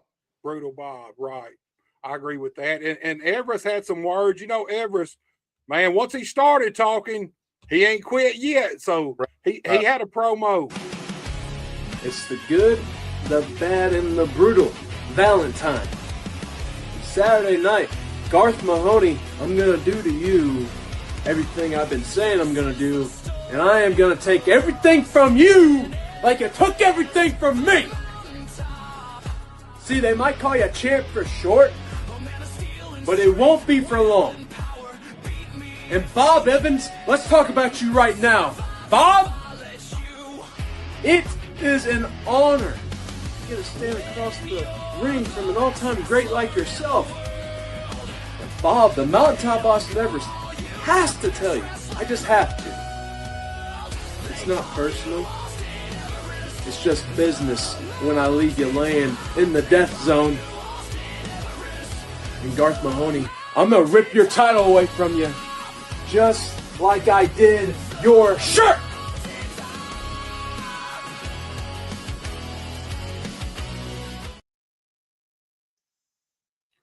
So here's the deal about Austin, man. His confidence. Man, from the first time I seen Austin to today, his confidence now is off the charts. He believes every word he says now, and it didn't used to be that way, man. And all that changed when he came back from Dr. Tom's. Yeah, I mean, dude, his confidence is through the roof, and that's that's great, and that he believes it, and he believes it himself. So when he's out there, he doesn't lose too many times. So I think again, this match, through a standpoint of where we go forward with OCW, this is that match. This right here is the match that is it going to be the young heel over here is full of confidence, full of himself, knows how big he is, knows how hard he is to stop? Is it going to be Garth right here, who has been the face of this company, has led this company through from what we started at to where we are now? Or are you going to get Brutal Bob Evans, somebody that's been around, done been there, done that kind of guy? Is he just too experienced for these two? And that's what I'm saying. Like, the fate of like what OCW, where we go in the future, it hangs in this match right here. Because where do you go after Saturday night if Brutal Bob is flying back to Boston with the heavyweight title? Where do you go on the 21st if Austin Everest is now our heavyweight champion, and Garth Mahoney's does Garth go ahead and align with APW to try to get it back? Does he still want to be that fighting champion that we had before, and does he chase Austin Everest, or does Garth win both, beat them both, and then who's next after Austin Everest? There's a lot of questions that come with outcomes, but then again, it's like, okay, what's the future of OCW look like after Saturday night? That you talk about a lot of questions, and I got $1 million question for you. We've seen what's been going on over the last few weeks, month or so, between OCW and Ricky Kennedy's APW. Saturday night is obviously the biggest show, the most important show in OCW history. What happens if Ricky Kennedy shows up with his APW guys and spoils this event, Jack? Man, I thought of that question. So I'm going to do Ricky Kennedy one better. one, if he shows up and tries to cause problems, I got enough security that, they'll run his whole group out. But I want to do one better. I want Ricky Kennedy to get 2 wrestlers. Pick 2 wrestlers that you got that you feel confident can beat any of my wrestlers. And I'm going to get 2 of my wrestlers at OCW, and we're going to put them in a tag team match. All they got to do is show up. They'll be allowed in. Ricky Kennedy will be allowed in. But just know, if you start any problems past that, I will escort you out. Ricky knows that his time's coming. We are going to have a war. They did not get lucky by there being a snowstorm. We're going to have a war. And, I've got some really pissed off guys that are ready to bust Ricky and half his crew in the mouth. I got some guys that think Garth's part of it. And so, Ricky, this is my invite to you. Pick 2 guys. Bring them Saturday night. I'll pick 2 guys, and then we can let them face off. And that way, before the war starts, one of us can get a victory. Jack, I feel like the war has already started. Oh, it started. I feel like Ricky has fired the opening shots to this war, man. And we've seen at least 2 times over, APW's pretty much left OCW laying in the ring. And who's the guy right at the center of that? Garth Mahoney. The OCW heavyweight champion is the guy standing up in the middle of that. Is he involved? I'll be honest with you. I don't know. At first, I thought, well, surely he's involved because it's APW and that's his home promotion. But as this thing's played out more, now I'm wondering, is Ricky Kennedy just using Garth for his own advantage? I think Ricky's been using Garth for a long time. Garth came here and instantly got over with the fans, and I felt like Ricky's held him back for all these years. So now you got Ricky that's, he wants to come in and I don't know, I don't know, was Ricky piggybacking off of Garth and, decided or got jealous that Garth got over here and got over and, they attacked us. And thing is the video will be out soon. I hope this week at some point, but we got our get back, it's not yet, but it'll be out where they showed up. Again, it's kind of ironic because they showed up and Garth didn't this night, and we got our get back, but no, I don't know where Garth's allegiance lies. We haven't seen eye to eye. We haven't really spoke much other than talking about the 14th. He told me, he's got to focus on this match for Saturday, and I'm giving him that leeway, and then we'll talk after, and we'll figure this out. Hey man, Ricky Kennedy's in here, man. He says he chooses Tommy Too Good and Austin Ratchild. My boys aren't scared of anyone you got, Jack. So the challenge has been accepted and answered. Okay. All right. So you show up. I think since you've attacked me twice from behind, I think it's only fair that I think on who my 2 are. Kane Allen's already in here, and he wants in that match. Well, he's asking for it, Jack. And Cade's a possibility. I've got 2 that are really pissed off right now that I think may be perfect for this match. I'm not going to take this choice lightly because I know that Drop Top's another one. I know the Canines are not happy with Ricky Kennedy and these guys. I know that Jonathan Black is not happy with these guys. So I've got multiple choices here. I want to make sure that look, not only do I put the best 2 out there, I believe in everybody, but I put the best 2 out there that they can go out and beat the living hell out of these 2 guys and send them tuck and tail between their legs out of the building. Right, right. So look, man, Hot Tamales with us, the Burn 'em Up podcast. Jack, man, you need to get on this podcast. Hot Tamale, he is the current UWA World Heavyweight Champion. You need to get this guy on your podcast, man. It'll be hilarious. It'd be a blast, man. So now we got a matchup. We don't know who OCW side's gonna be, but we know who Ricky Kennedy's side is. So now the fans can expect that. Now you're going to also, out of all these big matches, now you're also going to get some of the APW roster on this big event. That's a big time deal. And do you think anything will get settled, man? Honestly, Jack, you've been in this business a long time. I feel like Ricky's got a vendetta out for you and OCW especially for some reason. Look, I'll tell you straight up. I told Ricky last time he was here, last time they tucked tail and left, I have nothing. I didn't have anything against Ricky Kennedy. I've worked for APW. I loved being at APW. All right. I got to wrestle Alan Steele last time I was there. We had a great match. The time before that, I got to wrestle Night Train.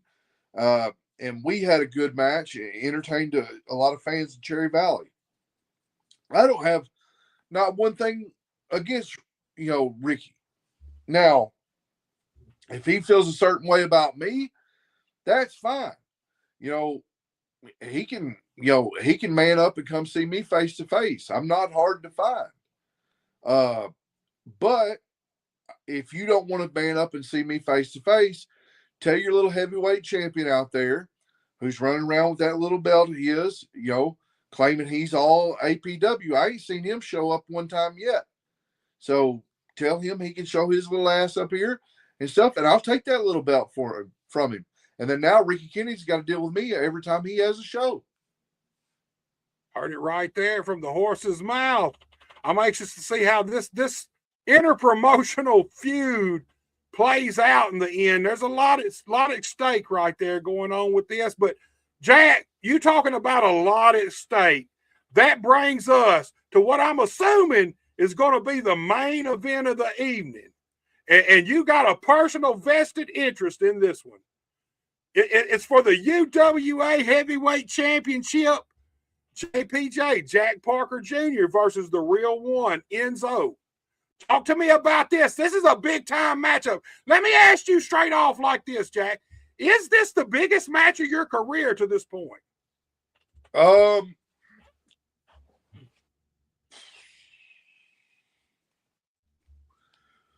For the magnitude of what Enzo has done, I'm going to say yes. I'm going to say this is the biggest matchup of my career. And I'm not taking anything away from Enzo, because Enzo, I was a fan of him when he was in WWE. I was, a huge Enzo guy. I thought, man, like that's something, it was kind of old school. Like you could talk him in the building, didn't have to work hard once you got him in there. Right. I look at my career, I think, differently than most would look at theirs. Every moment in my career, whether it was big or small, was big to me.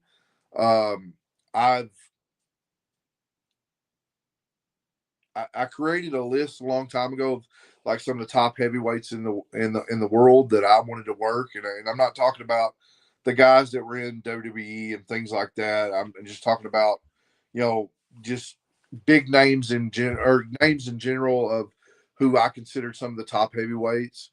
And at the top of that list was Michael Elgin at the time. And I've got to, I have a trilogy that, that will always go down as one of my personal favorites. Right. Him, and it was, one of the, that was my moment of kind of like where Bruce and Draven are of, hey, go out there and show that you belong. And you go out there and you guys show that y'all that, you take your flowers because you're in this match, but also go out there and show them why you're getting your flowers, why you deserve to be in this match, why you've been slept on, why nobody's, you go out there and you show the rest of the world, because you have this bigger platform that this is, we're here, we've been here, now you know who we are. Right. So on that level, that's what this is with Enzo. This is that matchup where, I don't ever like saying this because I'm not one of those guys that have this huge ass ego where I think I'm better than anybody, or, I should be here, they shouldn't, or why has the world opened up to me kind of deal. I don't believe in that. I just get up every day and I keep working, and if something comes, something comes. If it don't, I'm just going to continue to do what I do. But I've been asked, throughout the last probably 6-7 years, why aren't you here? Why aren't you there? You should be here. You should be there. I don't have an imposter syndrome. I believe that you put me against anybody, and I'm going to have a good match. You give me an opportunity, I'm going to knock it out of the park. I'm going to kick the door down. But over the last probably year, you have a little bit of that looking at your age, and I think if anybody watched my little TikTok and seen the video that I put out with the song on it, it was kind of that old man, look at my life. And I kind of looked at that as like, okay, I'm getting up there in age. My body ain't what it was 5-6 years ago. It's time to start, this is the time. It's the last time. And then I said I wanted a headliner. I actually had no intentions of wrestling on this show. I was going to probably set out and just watch, more promote and book than anything. Because, we've had this discussion. I'm not always a fan of, bookers promote, putting themselves in the main event. Well, I got Enzo here. What can we do? Well, I call Mark and I have a long conversation with Money Mark, and I was going to bring in Bullwhip and, tell your boy, this is where we're going to do it. I'm going to beat him on this big stage right here. And somebody else was going to, fill the Enzo spot. Well, then how do you get the UWA on the map? That's right. How do you say, look, I'm now the UWA heavyweight champion. You can strap a rocket to my ass and stuff, and I'll take you places. You can't say all that and not back that up.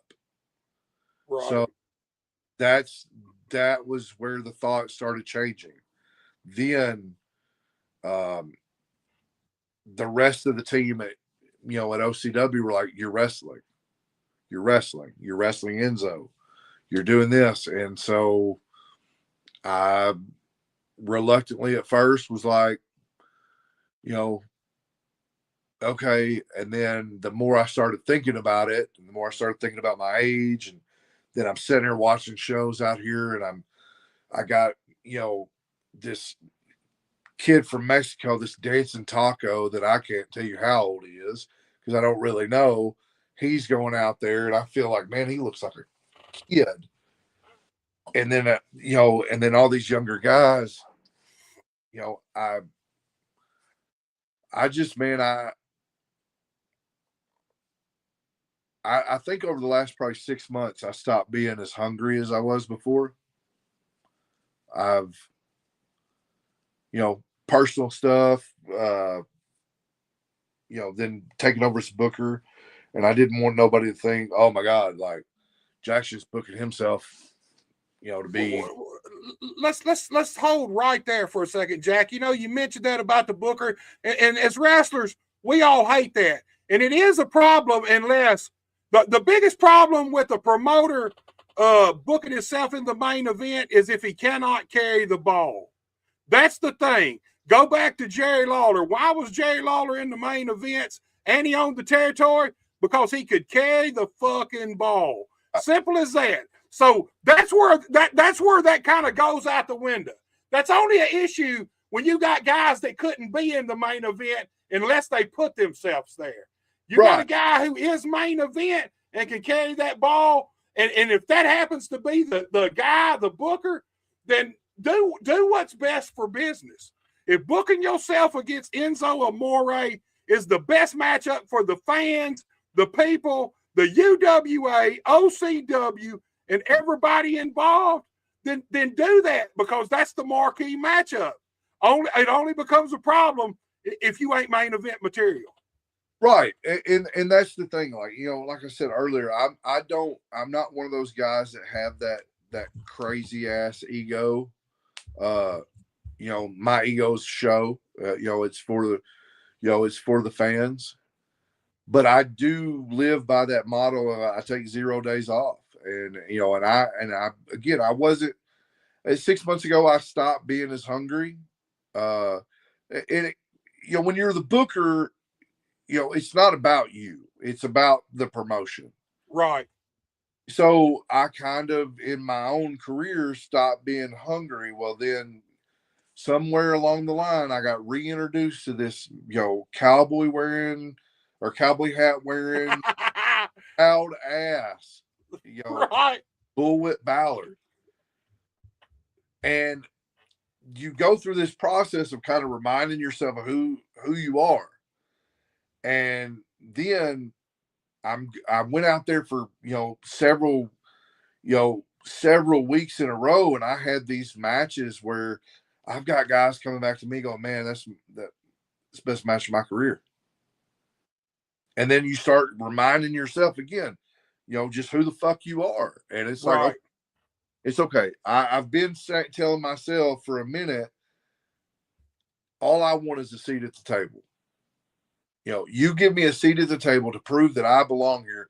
And it don't matter if I get a contract. It don't matter if I go across the world. It don't matter at all. I know that I belong there. And, and I believe that in myself because I can go out there and the crowd, either good or bad with me, they either hate my guts or they're with me all the way. Right. So now I get to do it on a big stage. Nobody, I get to bring these fans along on what my vision is of wrestling. And that's been the cool part of being the booker and the promoter of this. Because, again, it's a group of people, but I'm the one kind of in the forefront of that. So it's not only my vision, it's my reputation. Right. There you go. Right there. So at the end of the night, now I'm a guy you can put a lot on my plate and stuff. And for whatever reason, I'm going to come through. So at the end of the night, OCW's on the line, UWA's on the line, my reputation's on the line. And who knows where this goes after that? I don't know if this leads to something bigger for me. If it does, great. If it doesn't, hey, at least I proved that, Saturday night that I belong. And here's the thing. This is another one for me. This is another one of those win-win matches for OCW and the UWA. Here's the deal. It sucks for you if Enzo comes out and gets the Duke and takes the UWA belt, but in turn, then he's going to take that UWA belt all across the country, all across the world to the different places he goes, and he's going to have that unified wrestling alliance heavyweight title with him. If you get the Duke, then OCW is on the map.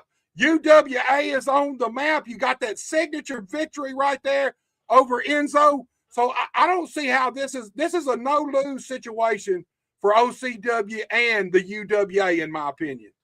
Well, yeah, I mean, that's the thing, and you know, it's a win for the UWA, which is huge. It's a win for OCW, which is, for me, they're hand in hand, but the OCW thing, that's a huge win for everybody that's put all this time and effort into this show. It's a huge win, no matter what happens. But I look at it and I go, man, so I beat Enzo. What's next? What's next? Who's next? Right. Where does the momentum carry with UWA? Where does it carry with OCW? Because I've heard this, and talking to UWA management, the goal has always been to travel this belt. Right. To get out there and travel this belt. Well, what I'm hoping happens after this is the UWA sees, okay, look, this is a UWA sanctioned match. It's put on by OCW, but it's a UWA sanctioned match. Okay, get with these other promotions. We can do this with every promotion. And I'm not talking about the magnitude of this event, but I'm saying, hey, send me out there. Put your best against me. Let's make the UWA known. Because, again, I don't half-ass anything that I do. So, I hope that whoever's, over the UWA is watching this, and they're saying, okay, JPJ took it upon himself to help the UWA, to make this match for the UWA heavyweight title. Okay, let's do this with all the other promotions that are part of UWA. That's right, right there. And that was what the UWA was designed anyway. It was to bring the territory system kind of back around our area. The UWA, and I could be off, but I think there's like 8 companies involved. OCW, APW is a UWA affiliate. Yeah, I know. There's a lot going on there. On the APW, thing, you never know. JPJ could just show up and kick the living shit out of somebody. Again, I'd put me against half his roster face to face. That's a bold statement. That's a bold statement, Jack. You can't. Ricky knows that he's unmasked half of them. I know what they look like. I mean, anybody can kick somebody when they ain't looking, but when they're looking them in the face and stuff, hey, it may take 6 to whip my ass, but 3 of you is going to know that I was there. Right. You know what I mean? You can't hit me from behind. So guess what? I may show up at APW one night. I may just show up, but I'm going to show up the right way. I'm going to walk in. I'm going to have the UWA heavyweight title, and I'm going to tell Ricky, hey, I'll put this against any of you guys. I don't care who they are. I don't care who they are. I've done that here at OCW. Saturday night, I wrestled Cameron McGraw. Nobody really knows who Cameron McGraw is unless you've been around West Tennessee. Right. That kid, very talented. He deserves to get noticed. And, yeah, no matter how you feel about his family and stuff, or things that's went on in his life, that dude knows how to wrestle. He's athletic as shit. He's vicious as hell. And, so I did that Saturday night. Last week, Prestigious Pete, another one of my guys. Look, anybody in the UWA, you have an open invitation anytime you want to come here and you want to work for the UWA heavyweight title. Hey, you're more than welcome. Hit me up. Hit up our Facebook page. I don't care. Come on. I'm trying to make the UWA big, just like I'm trying to make OCW big. The only difference is I'm doing it as the UWA champion. The other side of it, I'm doing it as the OCW booker. I'm, if you want me to come to your promotion, hit me up. I'll come to your promotion. I'll beat whoever your whack ass number 1 is, and I'll kick his ass. I'll hold the title up. I'll walk out, and then I'll go on to the next place. That's how the territories were done. That's how Ric Flair did it. That's how Dusty Rhodes did it. That's how Sting did it. That's how all these guys done it before me. Harley Race, which I could go on for days about Harley, but that's how they done it. Let's do it the same way. If like I said, you want to put a rocket to my, strap a rocket to my ass and shoot me to the moon, let's fucking do it. I'm and that's the whole purpose of the UWA. Let's be clear about this. Every one of the UWA affiliates all have their own heavyweight champion. But that heavyweight championship in each one of these separate companies, if you become their heavyweight champion, that earns you a shot somewhere at the UWA heavyweight champion. And right now, that's you. And that's the deal. That's the whole thing. That title was designed for you to go around to each one of these affiliates, defend that UWA title against their heavyweight champions. And like you said, with a match like this, you beat Enzo, who's to say UWA ain't going to start getting calls? You ain't going to start getting calls. Hey, we want you to come here and defend that UWA heavyweight title against our best anywhere in the country. And that's the actual goal. You want to be a traveling champion? The UWA gives you the opportunity.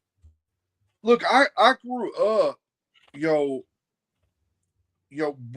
my first tape trade, was a Harley Race match. I grew up loving the territory days. I set up every Saturday morning to watch Memphis wrestling.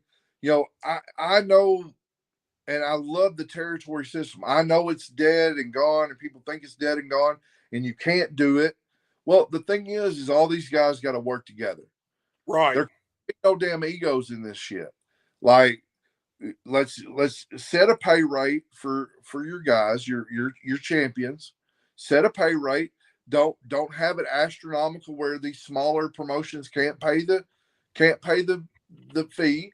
If the owner of the UWA want to pitch in and split it or pay 75%, the company pays 75%, the owner pays 25%. Hey, let's do something like that.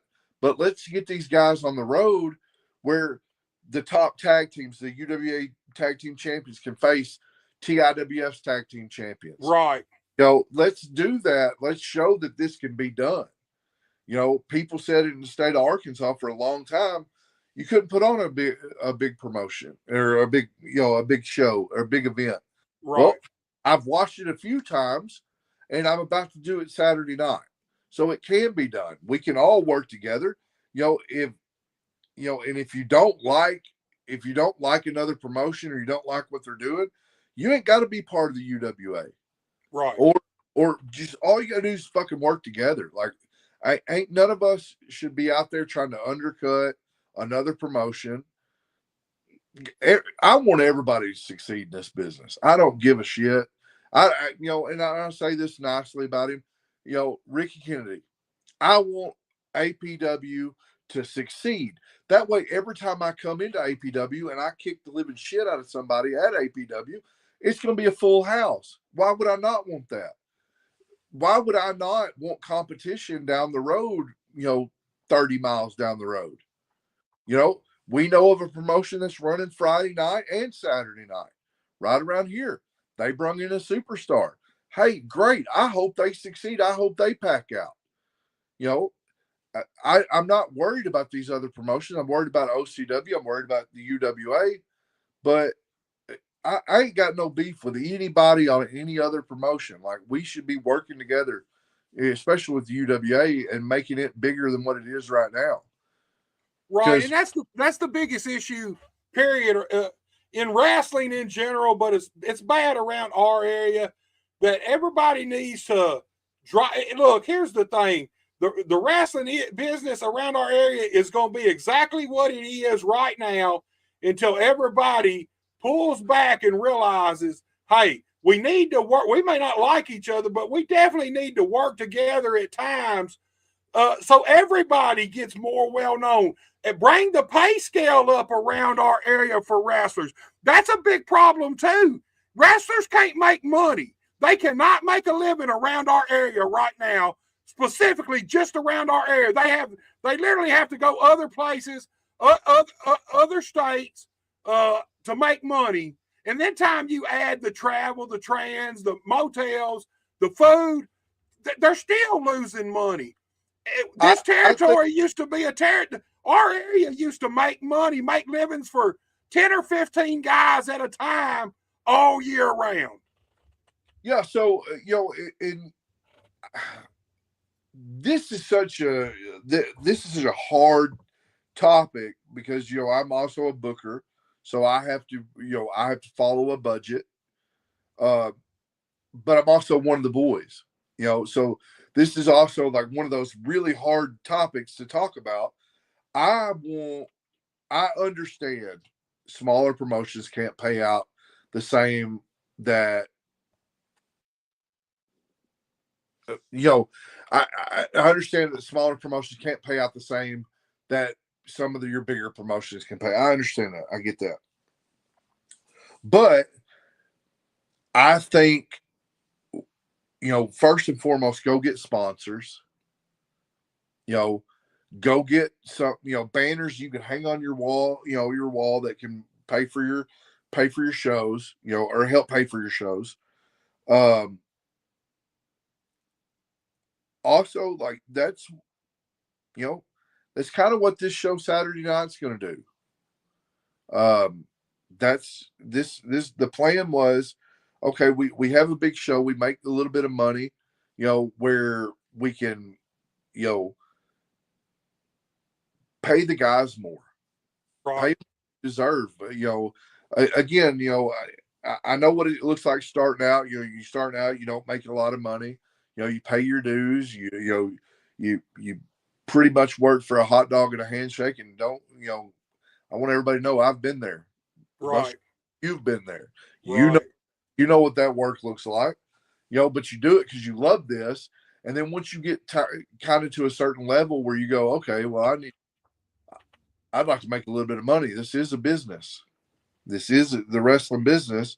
Well, you do one of two things. Either you go out and you buy yourself shirts, you buy yourself, pictures, you do all that stuff, and you hope to make money at the merch table, or you start asking for more money. Well, if you don't get more money, what do we do? We go somewhere else. Well, again, like I want to pay my guys what I feel like they're worth. Right. I don't want to just, I don't want to just always follow a budget and go, man, I've only got X amount of dollars, so this is what I can give you. Well, that guy's not worth that. He's worth more than that. Right. These guys are sacrificing time with their family and their loved ones, and some of them even their regular jobs to come do this. Yeah, the risk has always been there. I may come out here and make $10, but if I break my leg and stuff, I can't go to my job on Monday and make, my $18 an hour job, so now I'm going to miss out on a lot of money, but we take that risk. And that's something I've always thought about. I've always considered, and that's where, getting around Bob Evans and doing some of that stuff it helped me out a lot of learning how to make money on this independent scene. And, right there, I've had so many questions about the seminar, and I think people are kind of intimidated because, around here, they don't do a lot of seminars. But it's open to anybody and everybody. This for somebody to come get a seminar with Bob Evans, in the state of Arkansas. Yeah. Go do it. Go do it. It's as simple as that. Go do it. If you're thinking about it, just go do it. Right. Yeah, and I've done several seminars, and some of them have been money grabs. Some of them have been, oh yeah, you come to this seminar and certain person's going to look at you and put your name on a list for WWE, and it's horse shit. You pay $120 and get shit out of it. Dude, they used to do tryouts like that, man. You don't know how many guys I've seen go to try. Even USWA used to do it. They put out these cast and call tryouts almost, and if I'm remembering right, it was like $250, and you go do this tryout, and at the end of the day, they really ain't looking for nobody. Now, don't get me wrong. If you happen to go to one of these and you're super exceptional, that don't mean you wouldn't get an opportunity. But overall, like you said, more than not, they were just money grabs. Right. So I've done 6 or 8 now. I can't remember. I've done 6 to 8 Bob seminars. I've actually helped be one of the coaches at 2 of them. That it is worth the money. For me, it was worth the drives that I took to go do the seminars, but it's worth the money, because you're going to get knowledge of in-ring, but not only that, you're going to get knowledge of how to make money doing what we do, where we do it. Right. I don't see, look, I don't know Brutal Bob personally. I do follow a lot of his stuff on social media, and I have been for a long time. I don't see Brutal Bob's not doing a money grab. No. He loves this business. You can tell that by every single thing he does with and around the wrestling business and in the wrestling business. So if you want to spend your money wisely, this is a seminar to go to. So, I tell people this when they ask me about the seminar. The first one I went to, I think, and now they've all been different. That's been the cool thing. They've all been different. But the first one that I've done, I think I might have got an hour to 2 hours in ring of wrestling. The rest was, okay, we're here in the independents, but how can we make money doing this? And he gave me the tools, and it wasn't but like 2 or 3 months later. I was to a point of where just wrestling on the weekend, I could quit my shoot job, and I didn't, thank God, because COVID hit shortly after that. But I was there where it was really strongly thought about. Of, man, I think I could make a traveling career out of this. But no, but I learned that from Bob, and just, the wealth of knowledge that this man has is, it's undescribable. And I can't, there wouldn't be a JPJ without a Bob Evans. And I know so many wrestlers that have said the same thing about themselves. Hey, I wouldn't be this without Bob Evans. And even guys that are making millions now, I've heard several of them, talk about Bob and how much he's meant to them. So Bob's been here with us. Bob says, "Hey guys, what's going on, Bob? Glad you're with us, man." Yeah, so me and Bob, we go back to the company that was here at OCW before, the brief time that they took a hiatus of being OCW. I owned SCCW, and I was going to bring Bob in, and we had a snowstorm, and I went ahead and paid Bob. He didn't come, but I went ahead and paid him because, his time's valuable.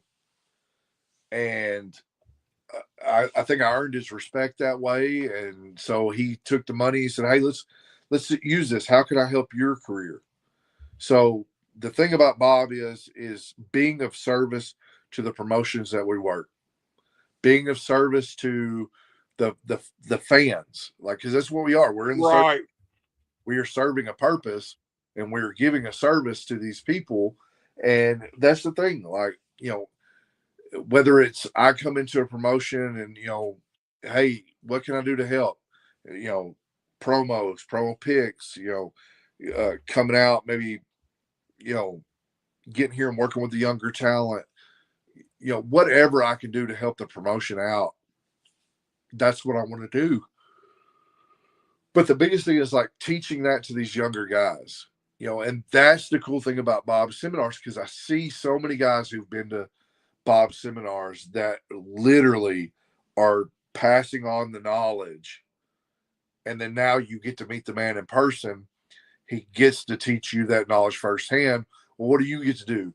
In 2 or 3 years, you've used everything Bob's taught you. So 2 or 3 years, you're teaching the next guy up.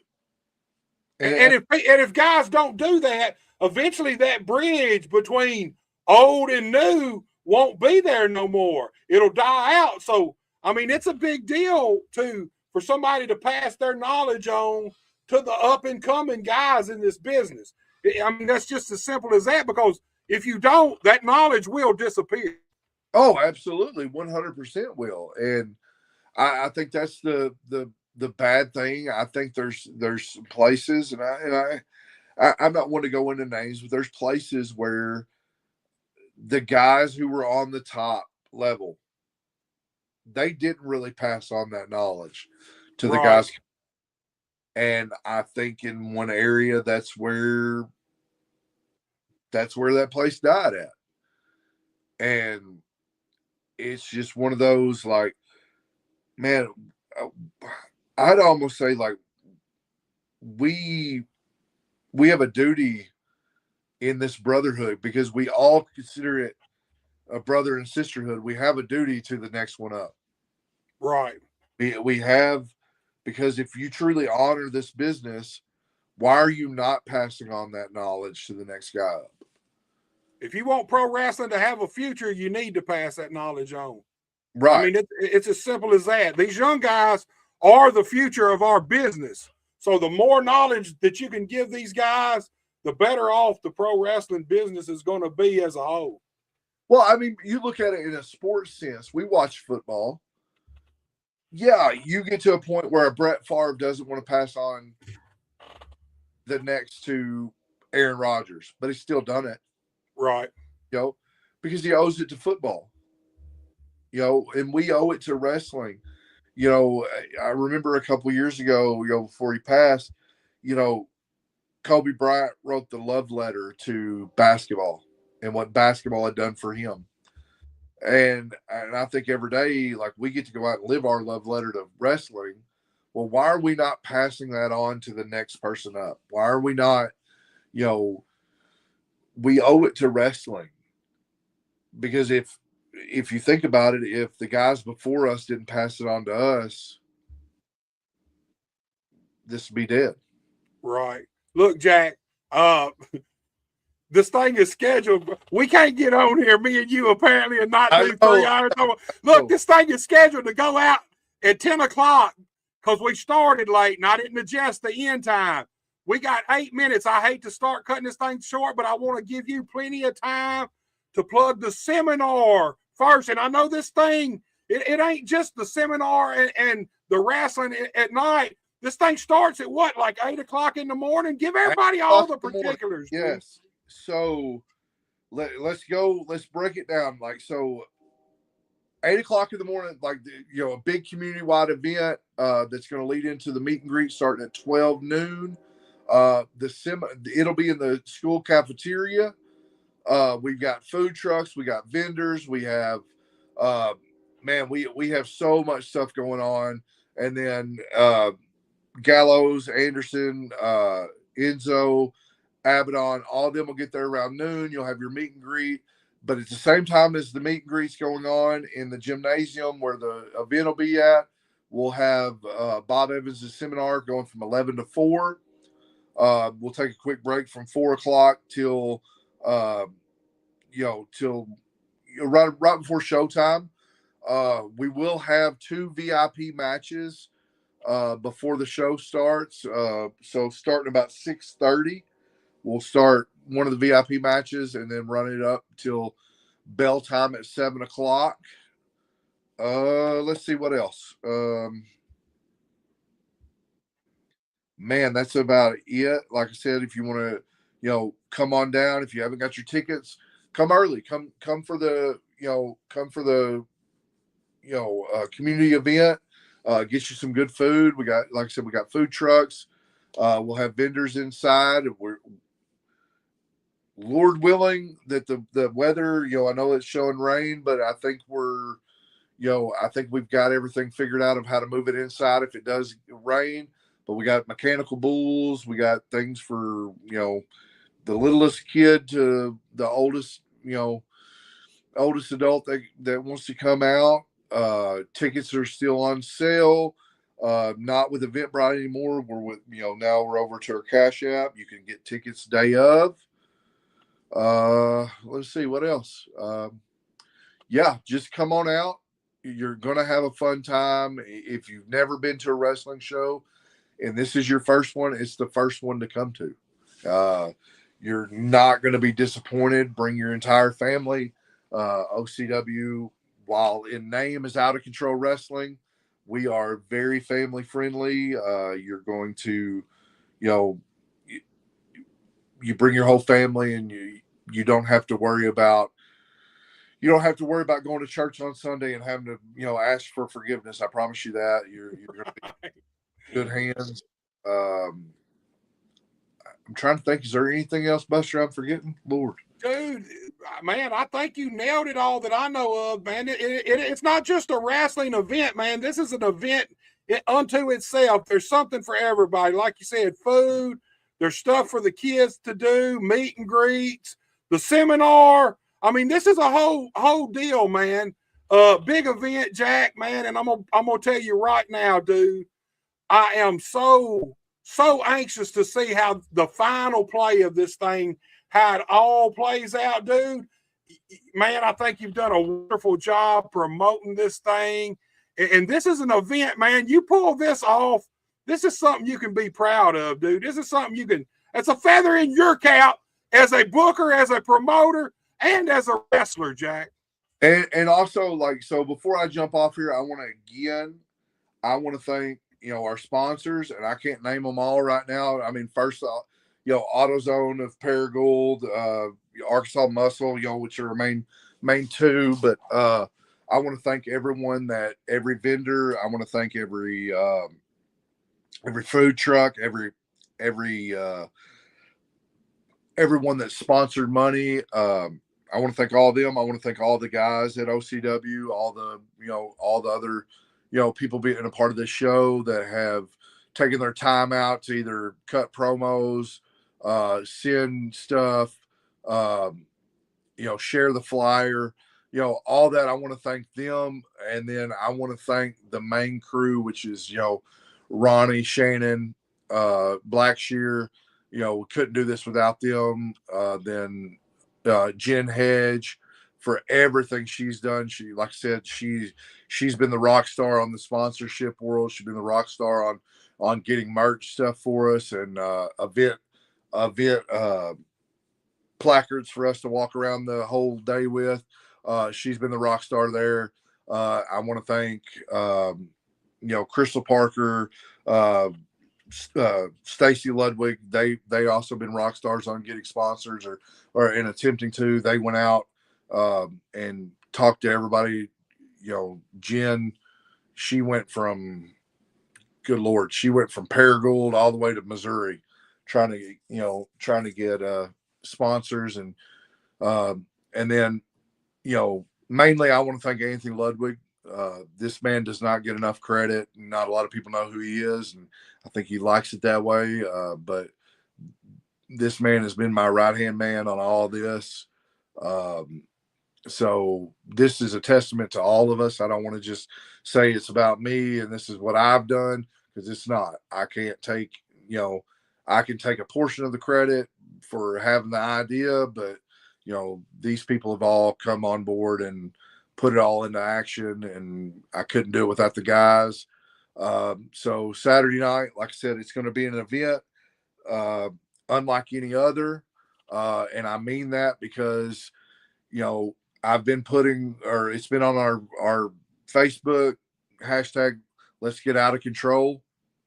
You do not know what is coming Saturday night. There's some things that ain't shown. I'm keeping it in my back pocket. You don't want to miss it, because it's going to be something that you're going to talk about for a while. I promise. And that's Jack, it. man, I appreciate you so much for coming on. As always, anytime we get together, we go 3 hours and it's a blast. I wish you all the luck in the world with this event coming up Saturday, man. And you have a great night, my friend. You too, brother. All right, y'all, you seen it right there. JPJ, Out of Control Wrestling, Black Rock, Arkansas, this Saturday night. Do not miss it. It is an event that you do not want to miss. It's off the charts. A lot of great talent that you're not going to see here on a regular basis. You do not want to miss it. Do not forget the Brutal Bob Evans seminar. And there's food, there's fun, and there's wrestling. You can't beat that. Guys, I will be back Thursday night with Jabari Young, the hot youngin' in the game. He's always standing on business. Until then, y'all take it. When you hear that Buster H.R. Oh,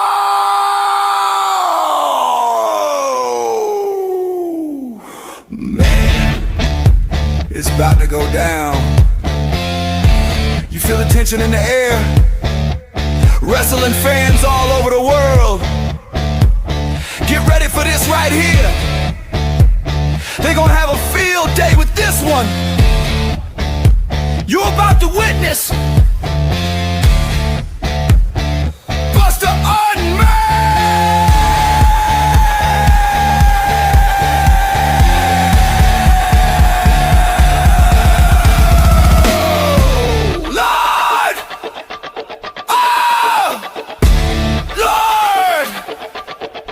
There's no telling what Buster's gonna say today. We just getting started. Just getting started. Welcome to Buster